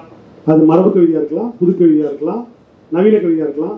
நம்மகிட்ட என்ன ஒரு தப்பு இருக்கு அப்படின்னா, நமக்கு புரியலைன்னா அது நல்ல கவிதை இல்லை, நமக்கு புரியலைன்னா அது கவிதையே இல்லை என்கிற ஒரு மனோபாவம் இருக்கு இல்லையா? அது ரொம்ப முக்கியமானது. ஏன்னா இப்ப சங்க கவிதைகள் இருக்கு, பாடல்கள் இருக்கு. உங்களுக்கு புரிஞ்சிருமா? நேரடியா படிச்சா புரியுமா உரை இல்லாம? வாசிப்புல இருக்கும் பொழுது வார்த்தைகள் கவனிக்கும் பொழுது நான் இப்ப கேக்குறேன், சங்க கவிதையில நேரா படிச்சா புரிஞ்சுக்கிற எல்லாரும் கைதுங்க பாப்போங்க இருந்து ஒருத்தர் கூட கிடையாது. அப்ப சங்க கவிதையில என்ன பண்ணலாம்? நீங்க ஓரமா பரன்ல வச்சிருவோமா? வைக்க முடியாது இல்லையா? உங்களுக்கு இருக்கிற பிரச்சனை புரியுது. என்னன்னா மரபுல இருந்து வெளியேறக்கூடாது, ஓமையில இருந்து வெளியேறக்கூடாது, இலக்கணங்கள்ல இருந்து வெளியேறக்கூடாது. இப்படிலாம் வெளியேறினா கவிதை தன்னுடைய தன்மை இழந்து பலவீனமாயிரும் நீங்க கருதுறீங்க. அது எனக்கு புரியுது. அதான் நீங்க சொல்ல வரீங்கன்னு எனக்கு புரியுது. சப்போஸ் அப்படி இல்லைன்னா கூட ஒரு அழகியல், நீங்க சொன்னீங்க கவிதை எழுதுவதற்கான அழகியல் அடிப்படைகள், அந்த உருவங்கள், சூழ்நிலைகள், இந்த மாதிரிலாம் இருக்குல்ல, மோஸ்ட்லி அதை வந்து வியப்பாசல ட்ரை பண்ணலாம். அவ்வளவுதான் நான் பேச வந்தது. ஓகே, வியப்பது என்பது கவிதை எழுதும் முறையில் 1000ல் 1 முழுமுற்றானது இல்லை. பாரதியார் வந்து தீ இனிது, காற்று இனிது, நிலவு இனிதுன்னு பேசிட்டே போறார் இல்லையா? அது ஒரு வியத்தல்.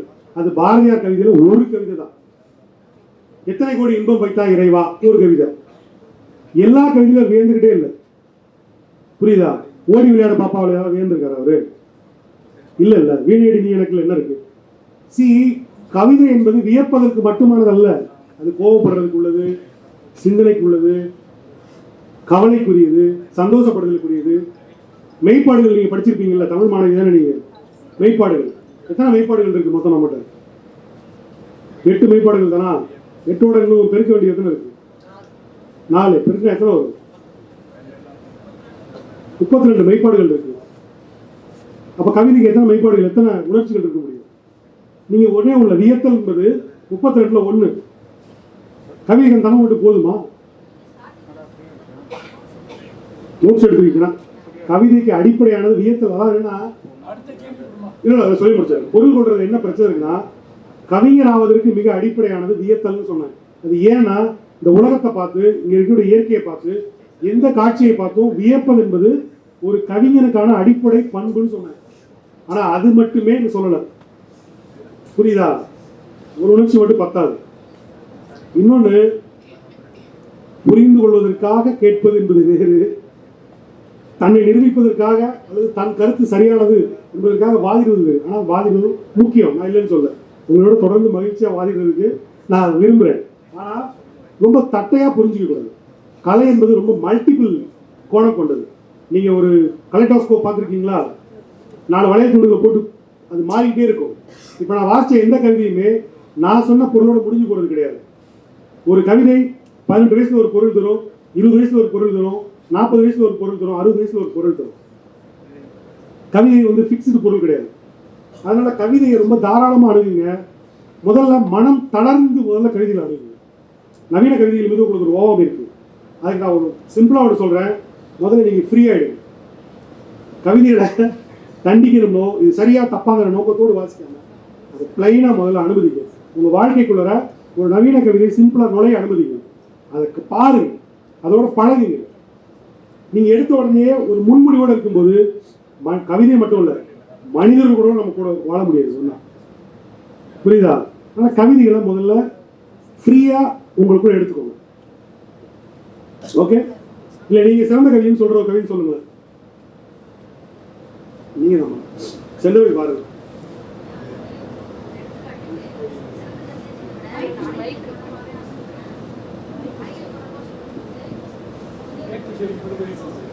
சொல்லுங்க சொல்லுங்க. சொல்லுங்க சொல்லுங்க. அலைகள் தொடர்பாகவே சொல்றேன்.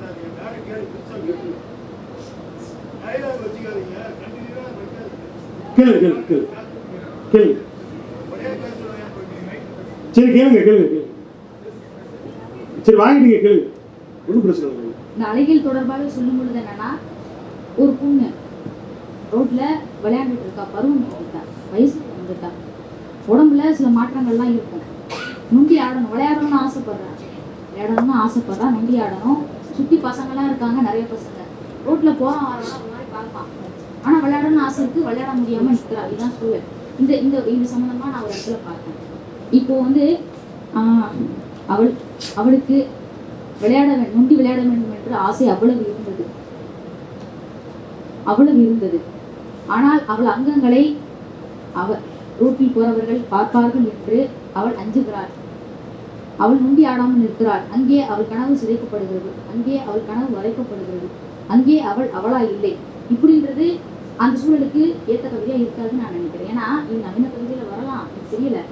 ஒரு அழகியல் இது இல்லையோ அப்படின்னு நான் நினைக்கிறேன். இதுக்கான அந்த சூழலுக்கான ஒரு கவிதையை நான் ஒரு இடத்துல பார்த்தேன். பார்க்கும் பொழுது அது நான் சிறந்த கவிதையா நான் நினைக்கிறேன். ஏன்னா அந்த பொண்ணுக்கு விளையாட ஆசை இருக்குல்ல, அப்போ ஓடை போல பூமி எங்கும் ஓடியாட ஆசை உண்டு. எனக்கு விளையாட ஆசை இருக்கு ஓடை போல. நீங்க விளக்கமே சொல்லக்கூடாது, ஏன்னா எல்லாருக்கும் நீங்க சொல்லாமலே புரியணும். அதான் உங்களுடைய கோரிக்கை. ஓடியாட ஆசை உண்டு, நத்தைக்கண் மனிதராலே நொண்டி கூட ஆடலை என்று. நீங்க நத்தை பத்தி சொல்லும்போது சொன்னீங்கல்ல, நத்தைக்கண் மனிதர்னா அவன் பாக்குறான், எப்படி பாக்குறான், அந்த மாதிரி பார்க்கல, அவன் முட்டை கண்ணு மாதிரி பார்க்கல, அவன் நத்தைக்கு கண்ணு வெளியில நிற்கும், பார்த்துருக்கீங்க, அப்படி வெறிச்சு பார்க்கறான். அப்படின்றத இந்த நத்தைக்கண் மனிதர் அப்படின்ற சொல்லு வந்து அப்படி சொல்லுதுல்ல. அதனால இந்த மாதிரி புதுசா இருக்கும். நான் முன்னாடி ஒரு கவிதை எடுத்துக்காட்டு சொன்னேன்ல. சரி, இப்போ நான் எனக்கு சிம்பிளான ஒரே கொஸ்டின் தான் உங்களுக்கு. நவீன கவிஞர்கள்ல நவீன கவிதை தொகுப்பு நீங்க எத்தனை வாசிக்கிறீங்க? வாசிக்கும் பொழுது அலைகள் இல்ல இல்ல, என்னுடைய கேள்வி சிம்பிளானது. நவீன கவிதைகள் தொகுப்பு எத்தனை தொகுப்பு வாசிச்சு? நேத்து நான் ஒரு கவிதை எடுத்தேங்க. நான் கேக்குறது எத்தனை கவிதை தொகுப்புகள் வாசிச்சிருக்கீங்க? அதான் சொல்றேன், ஒரு நிமிஷம் கேளுங்க. இல்ல இல்ல, நான் கேக்குறது நேரடி பதில். எத்தனை கவிதை தொகுப்புகள் நீங்க இது வரைக்கும் வாசிச்சிருக்கீங்க? இங்க நிறைய பேர் கவிதை எழுத சொல்லி கீழ இருக்க பேர்லாம் அடிச்சுட்டு பார்த்தோம்னா எல்லா கவிதையும் கிட்டத்தட்ட ஒரே. நான் கேக்குறது சிம்பிளா ஒரே கொஸ்டின். நீங்க எத்தனை கவிதை தொகுப்புகள் நவீன கவிதை தொகுப்புகள்? நான் ஒரு கவிதை வாசிக்க ஆரம்பிக்கும் பொழுதே அதுல எனக்கான அந்த ஒரு நான் கேக்குறது ரொம்ப சாதாரணமான கேள்வி தானே, எல்லாருக்கும் புரியுது இல்ல? நீங்க எத்தனை நவீன கவிதை தொகுப்புகள் வாசிச்சிருக்கீங்க? பெஞ்சுன்னு சொல்லிட்டு பெஞ்சா யார் எழுதுனது? அது சரியா தெரியல. அது நவீன கவிதைகள்லாம் இதுதான் உங்களுடைய பிரச்சனை. உங்களுடைய பிரச்சனை இதுதான். என்னன்னா நவீன இல்ல ஒரு நிமிஷம் நவீன கவிதை தொகுப்பு ஒண்ணு கூட நீங்க வாசிக்கல, நீங்களே சொல்றபடி ஒண்ணு கூட வாசிக்கல. ஆனா நவீன கவிதைகள்ல அது சரியில்லை, இது சரியில்லை, அப்படி இல்லை, இப்படி இல்லை, எதுவுமே புரியல, யாருக்குமே புரியல அப்படிங்கிறது சொல்ல வரும் பொழுது என்ன தெரியுது அப்படின்னா, நீங்க ஒரு முன்முடிவோட இருக்கீங்கன்னு தெரியுது. நீங்க வாசிக்கணும். வாசிச்சுட்டு நான் இளங்கோகிருஷ்ணன் கவிதை படித்தேன், உங்க கவிதை படித்தேன், மணிச்சந்திரன் கவிதை படித்தேன், சாம்ராஜ் கவிதை படித்தேன், நான் வந்து பிரமிழ் கவிதை படித்தேன், ஆத்மாராம் கவிதை படித்தேன், வண்ணதாசன் கவிதை படித்தேன், கலாப்பிரியா கவிதை படித்தேன், இந்த கவிதை இப்படி மோசமா இருக்கு, இதையெல்லாம் மாற்றி தொலைங்க, என்னத்தை எழுதுறீங்க அப்படின்னு நீங்க கேட்டா அதை பத்தி பேசலாம். ஆனா ஒரு கவிதை தொகுப்பு கூட படிக்காம பொத்தாம் பொதுவா அதுல இது இல்ல இதுல இது இல்லைன்னு சொல்றது குற்றச்சாட்டு, தப்பான குற்றச்சாட்டு. தொகுப்பா கேட்காதீங்க. இரவு எங்க குரூப்ல வாட்ஸ்அப் இதை எடுத்து பாருங்க. குரூப்ல நான் வந்து உங்களுடைய ஒரு கவிதை, நிறைய கவிதைகள் அனுப்பிட்டேன். நீங்க வந்து பேச போறவங்களுடைய கவிதை அனுப்பியிருந்தேன், எனக்கு புரியாதது கவிதைகள் அனுப்பியிருந்தேன், இங்க இருக்கவங்க சொல்லுங்க அப்படின்னு கேட்டிருந்தேன். இப்போ வரைக்கும் பதில்கள் இந்த மாதிரி புரிஞ்சிச்சு, இந்த கவிதைகள் தான் சொல்லியிருந்தாங்கன்னு அந்த குரூப்ல இருந்து ரிப்ளே வரல. சரி, அந்த குரூப்ல இருக்கிறவங்க எல்லாருமே எத்தனை கவிதை தொகுப்பு வச்சிருக்காங்க? அது எனக்கு நான் என்ன சொல்றேன், ஒரு சாம்பார் வைக்கணும்னா எத்தனை வாட்டி சாம்பார் வைக்கணும் தெரியுமா? கிச்சன்ல போய் நின்று நான் சாம்பார்னு சொல்லுவோன்னா பெண்ணடிமைத்தனத்தை பேசுறான், பெண்ணுக்கார சொல்றான்னு சொல்லாதீங்க. ஆம்பளை பொம்பளை எல்லாருக்கும் சேர்த்து சொல்றேன். ஒரு ரசம் வைக்கணும், ஒரு சாம்பார் வைக்கணும்னா அம்மா பக்கத்துல நின்று 30 வாட்டி சாம்பார் வைக்க பார்த்தா தான் ஒரு வாட்டி ஒழுங்கா சாம்பார் வைக்க முடியும். சரிங்களா? நான் கவிதையை சாம்பாரை கம்பேர் பண்றதுனால எது உயர்ந்ததுன்னு பேச வரல. ஒரு நேரத்தில் பசியா இருக்கிறதுல சாம்பார் தான் உயர்ந்தது, இல்லாத நேரத்தில் கவிதை உயர்ந்தா இருக்கலாம், கம்பேரிட்டிவ் இல்லை. பட் ஒரு சாம்பார் வைக்கணும்னா 30 வாட்டி அதில் போய் நின்று வேலை செய்யணும்னா ஒரு கவிதை புரியணும்னா எத்தனை வாட்டி வாசிக்கணும், எவ்வளவு கவிதைகளை வாசிக்கணும்? எந்த கவிதை பழக்கமுமே இல்லாம எனக்கு அது புரியல, எப்படி புரியும்? நீங்க வந்து எந்த ஒரு சாஃப்ட்வேர் எதுவுமே பழகாம புதுசா ஒரு சாஃப்ட்வேரை பார்த்துட்டு இது எனக்கு புரியலன்னு சொல்ற மாதிரி இருக்கு. புரியுதா? ஒன்றை பழகாமல் ஒன்று புரியவில்லை என்று சொல்வது மிகப்பெரிய தவறான குற்றச்சாட்டு. ஒருத்தர் உங்களுக்கு யாருனே தெரியாது, அவர் மோசமானவர்னு சொல்றீங்க, அந்த குற்றச்சாட்டு ஏற்கவே முடியாது. உங்க குரூப்ல இருக்கிறவங்க எல்லாரும் நவீன கவிதை வாசிச்சிருக்காங்களா?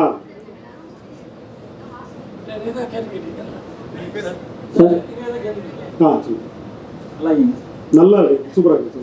கேள்வி வந்து கேளுங்க, பாசமா இருக்கு, சூப்பர், சொல்லுங்க.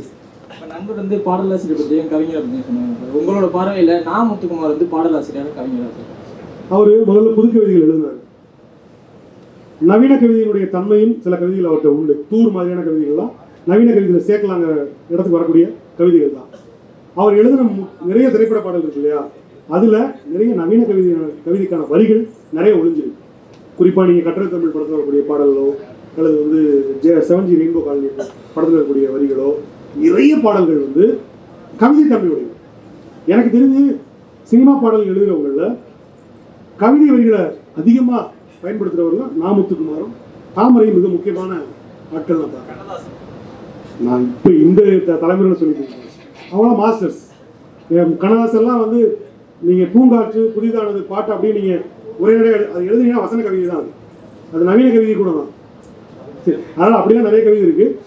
நிறைய திரைப்பட பாடல்கள்ல நவீன கவிதையை தாண்டிய நிறைய படிமங்கள், அழகான படிமங்கள் கூட இருக்கு. அது ஒன்றும் மாற்றுக்கிறதே கிடையாது.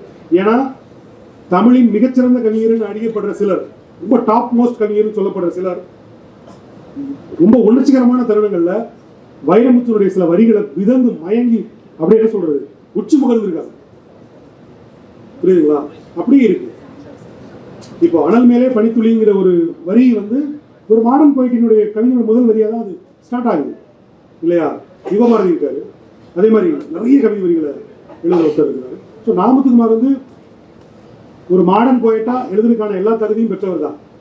அவர் துறை திரைப்பட பாடல்கிறதுனால அதுக்குள்ள அதை வைத்து நிரப்பிக்கிட்டாருன்னு நான் பார்க்குறேன்.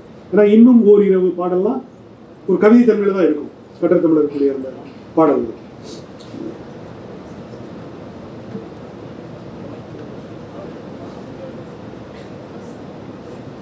அதாவது புதுக்கவிதை மரபுல வந்து மன்மத அம்புகள் தைத்த இடங்களில் சந்தனமாக என்னை பூசுகிறேங்கிற வரிகள் எல்லாருமே வியந்தாங்க. அது ஒரு வியப்புக்குரிய ஒரு வரிதான் இல்லையா? ரோஜாவை தாலாட்டும் தென்றல் பாட்டாங்க. வைரமுத்துடைய நிறைய பாடல்கள் வந்து நவீன கவிதைக்கு நிகராக இருக்கும். ஆனால் அவர் எழுதுகிற புதுக்கவிதைகள் புதுக்கவிதைகளாக தான் இருக்கும்.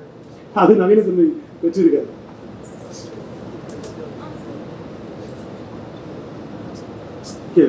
நீங்க வந்து தொல்காப்பியம் அப்புறம் யாப்பெல்லாம் முறையா படிச்சுட்டு அதுக்கப்புறம் கவிதை எழுத ஆரம்பிச்சுங்களா? நீங்க எழுதி ஆரம்பிச்சதுக்கப்புறம் அதை படிக்க? நான் ஒரு தமிழ் மாணவன், முதுகலை தமிழ். ஆனாலும் இலக்கணத்தை நான் முழுசா கற்றுக்கிட்டதெல்லாம் சொல்லவே மாட்டேன். அது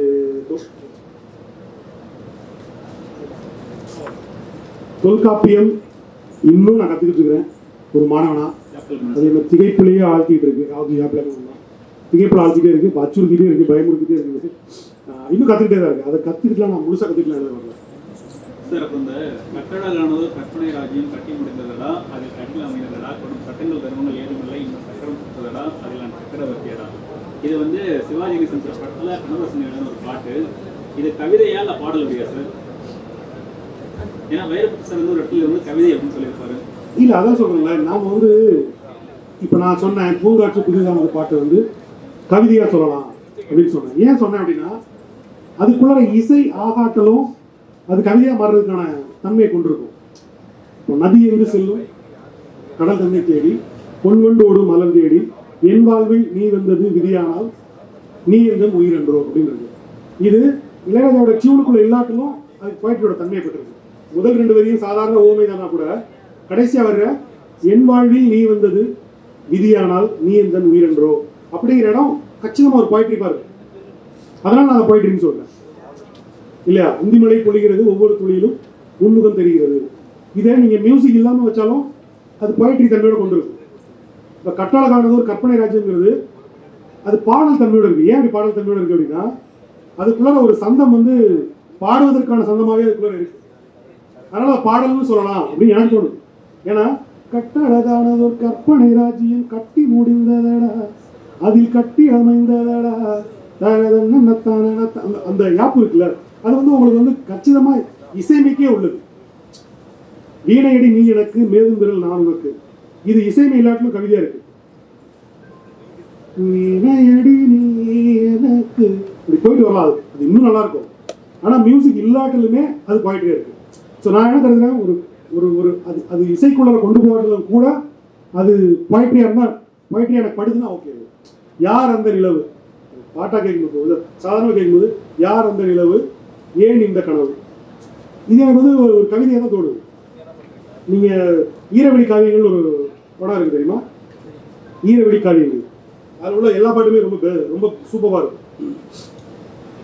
தென்றல் இடை தோரணங்கள், தென்றலிடை தோரணங்கள் தோழினிலே சுந்தரலை தாழலையும் நெஞ்சினிலே தாழவில்லை தாங்கவில்லை. இது வந்து ஒரு முக்கியமான ஒரு பாடலாசிரியர் எழுதின ஒரு பாட்டு. இதுக்கு ஒரு பாயிண்ட் தன்மை இருக்கு. இதுல இருக்கிற ஒரு 5 பாட்டு இருக்கும். வல்லபன் எம்ஜி வல்லபன் எழுதுறது ரொம்ப ஃபேமஸான பாடலாசிரியர். ஆனால் அவருடைய ஒரு பாடல் மட்டும் தான் எல்லாருக்கும் தெரிஞ்சிருக்கும். மீன்கொடி தேரில் மன்மதராஜன் ஊர்வலம் போகின்றான், கேட்டிருக்கீங்களா? அந்த ஒரு பாட்டு நிறைய பேருக்கு தெரியும், மீதி பாட்டு தெரியாது. இந்த பாட்டில் நீங்கள் ஈரவெளி காவியங்கள் இருக்கக்கூடிய மொத்த ஆல்பம் இருக்கு, அதை கேட்டு பாருங்க. மியூசிக் இல்லாமல் தனியாக ஒரு நோட்டில் எழுதி பாருங்க, அது ஒரு பாயமாக இருக்கும். சார் எல்லா கவிதையும் பாடல் வழியாக யூஸ் பண்ண முடியுங்களா சார்? நீங்கள் இசை ஒழுங்கு இருந்தால் அது இன்னும் சுலபமாக இருக்கும். இசை ஒழுங்கு இல்லைன்னா கஷ்டம். இப்போ வெறுமனே எழுதி இசைக்கப்பட்ட பாட்டுனா இப்போ இது இருக்கு பாருங்க, ஏனோ வானிலை மாறுது, ஏனோ வானிலை மாறுது. அடுத்தது தெரியுமா சொல்லுங்க? மழை துளி தூறுது, மார்பின் வேகம் கூடுது இல்லையா, மனமோ ஏதோ சொல்ல வார்த்தை கேடுது, இப்படியே போகுது. இது வந்து பார்த்தீங்கன்னா சாதாரண பயம், அப்படியே பயமாக தான் இருக்கு. இது வந்து அழகாக மியூசிக் கொண்டு வர. ஏதோ வானிலை மாறுது, மழை துளி தூறுது, மார்பின் வேகம் கூடுது அப்படின்னு சொல்கிறப்போ அதுக்குள்ளே எதுவும் தேவைப்படலை. ஆனால் நீங்கள் வேற ஒரு ஸ்கேலுக்கு எடுத்துகிட்டு போகும்போது அது பயங்கரமாக இருக்கு. ஏனோ வானிலை மாறுது, இவ்வளோ பென்ஸ் அதுக்கு கொண்டு வரும்போது ஒளியே பயங்கரமாக இருக்கும். அடிக்கடி வந்து இளையராஜா வந்து திரும்ப திரும்ப சொல்லுவார் இல்லையா, சுந்தரி கண்ணால் ஒரு செய்தி பாட திரும்ப, நான் உன்னை நீங்க மாட்டேன், நான் உன்னை நீங்க மாட்டேன். நீங்க வந்து எவ்வளவு தூரம் எழுதிட்டு போறப்போ இன்னிசை அளபடி நம்மகிட்ட ஒரு இலக்கணம் இருக்கு, அளபடை இலக்கியம் இருக்கு இல்லையா, கடுப்பதும் இல்லையா, எங்க சவுண்ட் வேணுமோ நம்ம கொஞ்சம் ஈட்டிச்சுக்கலாம். நம்ம தமிழ்ல அந்த சலுகைகள்லாம் உண்டு. அப்போ அந்த நான் உன்னை நீங்க மாட்டேன் அது இன்னும் அதுக்கு ஒரு சுவை தருது. மற்றபடி ஒரு சாதாரண கவிதை, இப்போ ஒரு மனுஷோட கவிதைகளில் பெரும்பாலான கவிதை பாடலாக மாற்ற முடியும்னு நினைக்கிறேன். ஏன்னா அதுக்குள்ள ஒரு இப்படி ஒரு சின்ன அலை இருந்துக்கிட்டே இருக்கும். ஒரு அலை வந்து ரெண்டு வரையும் ஒரு அலை மாதிரி வந்து போகிற மாதிரியே இருக்கும். முடிவில் ஒரு அலை படார்னு பாறையில் மோதுங்க. மனுஷ கவிதைகள் நான் எப்பயும் அப்படியே பார்ப்பேன். ஒரு அலை, இன்னொரு அலை, இன்னொரு அலை, இன்னொரு அலை, கடைசியாக கவிதை முடியும் போது ஒரு பேரலை வந்து பாறையில் மோதுற ஒரு எஃபெக்டோட தான் அவனோட கவிதை இருக்கும், விஷுவலாகும். ஸோ அதில் ஒரு இசைத்தன்மை இருக்கும். அது நீ வராமல் போயிருக்கலாம், நீ இல்லாமல் இருந்திருக்கலாம், நான் சொல்லாமல் இருந்திருக்கலாம். இது இருக்குல்ல, இதுக்குள்ள ஒரு இசைமை இருக்குது. ஒரு சின்ன ஒரு அலையாட்டம் இருக்கு பாருங்க. இந்த கவிதையில ஈஸியாக மியூசிக்குள்ள கொண்டு வர முடியும். சில கவிதைகள் மியூசிக்குள்ள வராது, ரொம்ப தட்டையா பிளைன் ஆகும். சார் மரபு கவிதை இருக்குது சார், சங்க இலக்கிய பாடல்கள், குறுந்தொகை பாடல்கள், அது வந்து இசையாக முடியுங்களா சார்? கண்டிப்பாக முடியும். இல்லை, எதையுமே மாற்ற முடியும். நீங்கள் வந்து ஒன்றுமே குப்பை தொட்டி அப்படின்னு இருந்தால் கூட நீங்கள் ஒரு நல்ல டியூனில் குப்பை தொட்டிங்கிறத நீங்கள் வேற ஒரு டியூனில் கொண்டு வந்து வேறு மாதிரி மாறுவது. எந்த சொல்லையும் இசையை மிக்க சொல்ல மாற்றலாம். மரபு கவிதைகள் வந்து அந்த ஸ்ட்ரக்சரில் இருக்குங்களா, இசை அந்த ஸ்ட்ரக்சரில் இருக்குன்னு சார்? இசைக்காக தான் அந்த இலக்கணம் வைக்கப்பட்டிருக்கு. நீங்கள் எதுகை மோனைங்கிறப்போ 2ஆம் எழுத்து ஒன்றா வரும்பொழுது பாடை உங்களுக்கு அந்த முதல் சொல்லும் 2ஆவது சொல்ல வரும்போது தான் அது பாட முடியும். மோனை வரும்போது முதல் எழுத்து ஒன்றா வரும் இல்லையா? இப்போ பூமர பாவை நீயடி இன்று நான் பாடும் பாமர பாடல் கேளடி. பூமர பாவை நீயடி, பாமர பாடல் கேளடி. பூமரம் பாமரம், இங்க மோனை வருது இல்லையா? அது மட்டும் இல்லாம இயைபு வருது, டி இல்லையா? அப்போ எதுகை மோனை இயைபு வந்தாலே அது இசைக்குள்ள வந்துடும். அதனால மரபு வந்து பாடலாக்குறது ரொம்ப எளிது.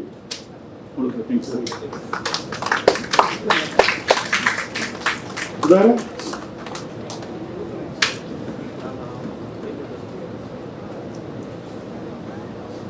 வேற கேள்விகள்? செந்தமிழ் பாரதி, உங்களுக்கு கேள்வி முடிஞ்சிருச்சா? இருக்கா? இருக்கா?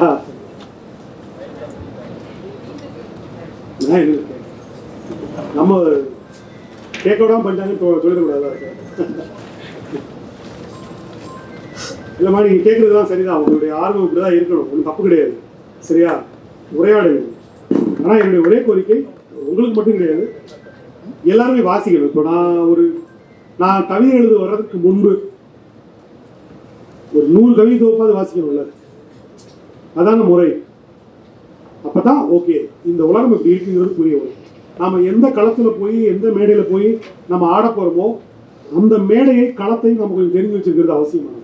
ஒரு திரைப்படம் எடுக்க போகிறோம், ஒரு ஷார்ட் ஃபிலிம் எடுக்க போகிறோம், இல்லை ஒரு சிறுகதை எழுத போகிறோம். இப்போ நான் கவிதைக்கு மட்டும் சொல்லலை, ஒரு சிறுகதை எழுத போறீங்கன்னா குறைஞ்சது ஒரு 100 சிறுகதையாவது வாசிக்கணும்ல, அதான அடிப்படை. ஸோ அந்த அடிப்படையோடு நம்ம நம்முடைய ஆளுங்களை வெளிப்படுத்தலாங்கிறது தான் நோக்கம்.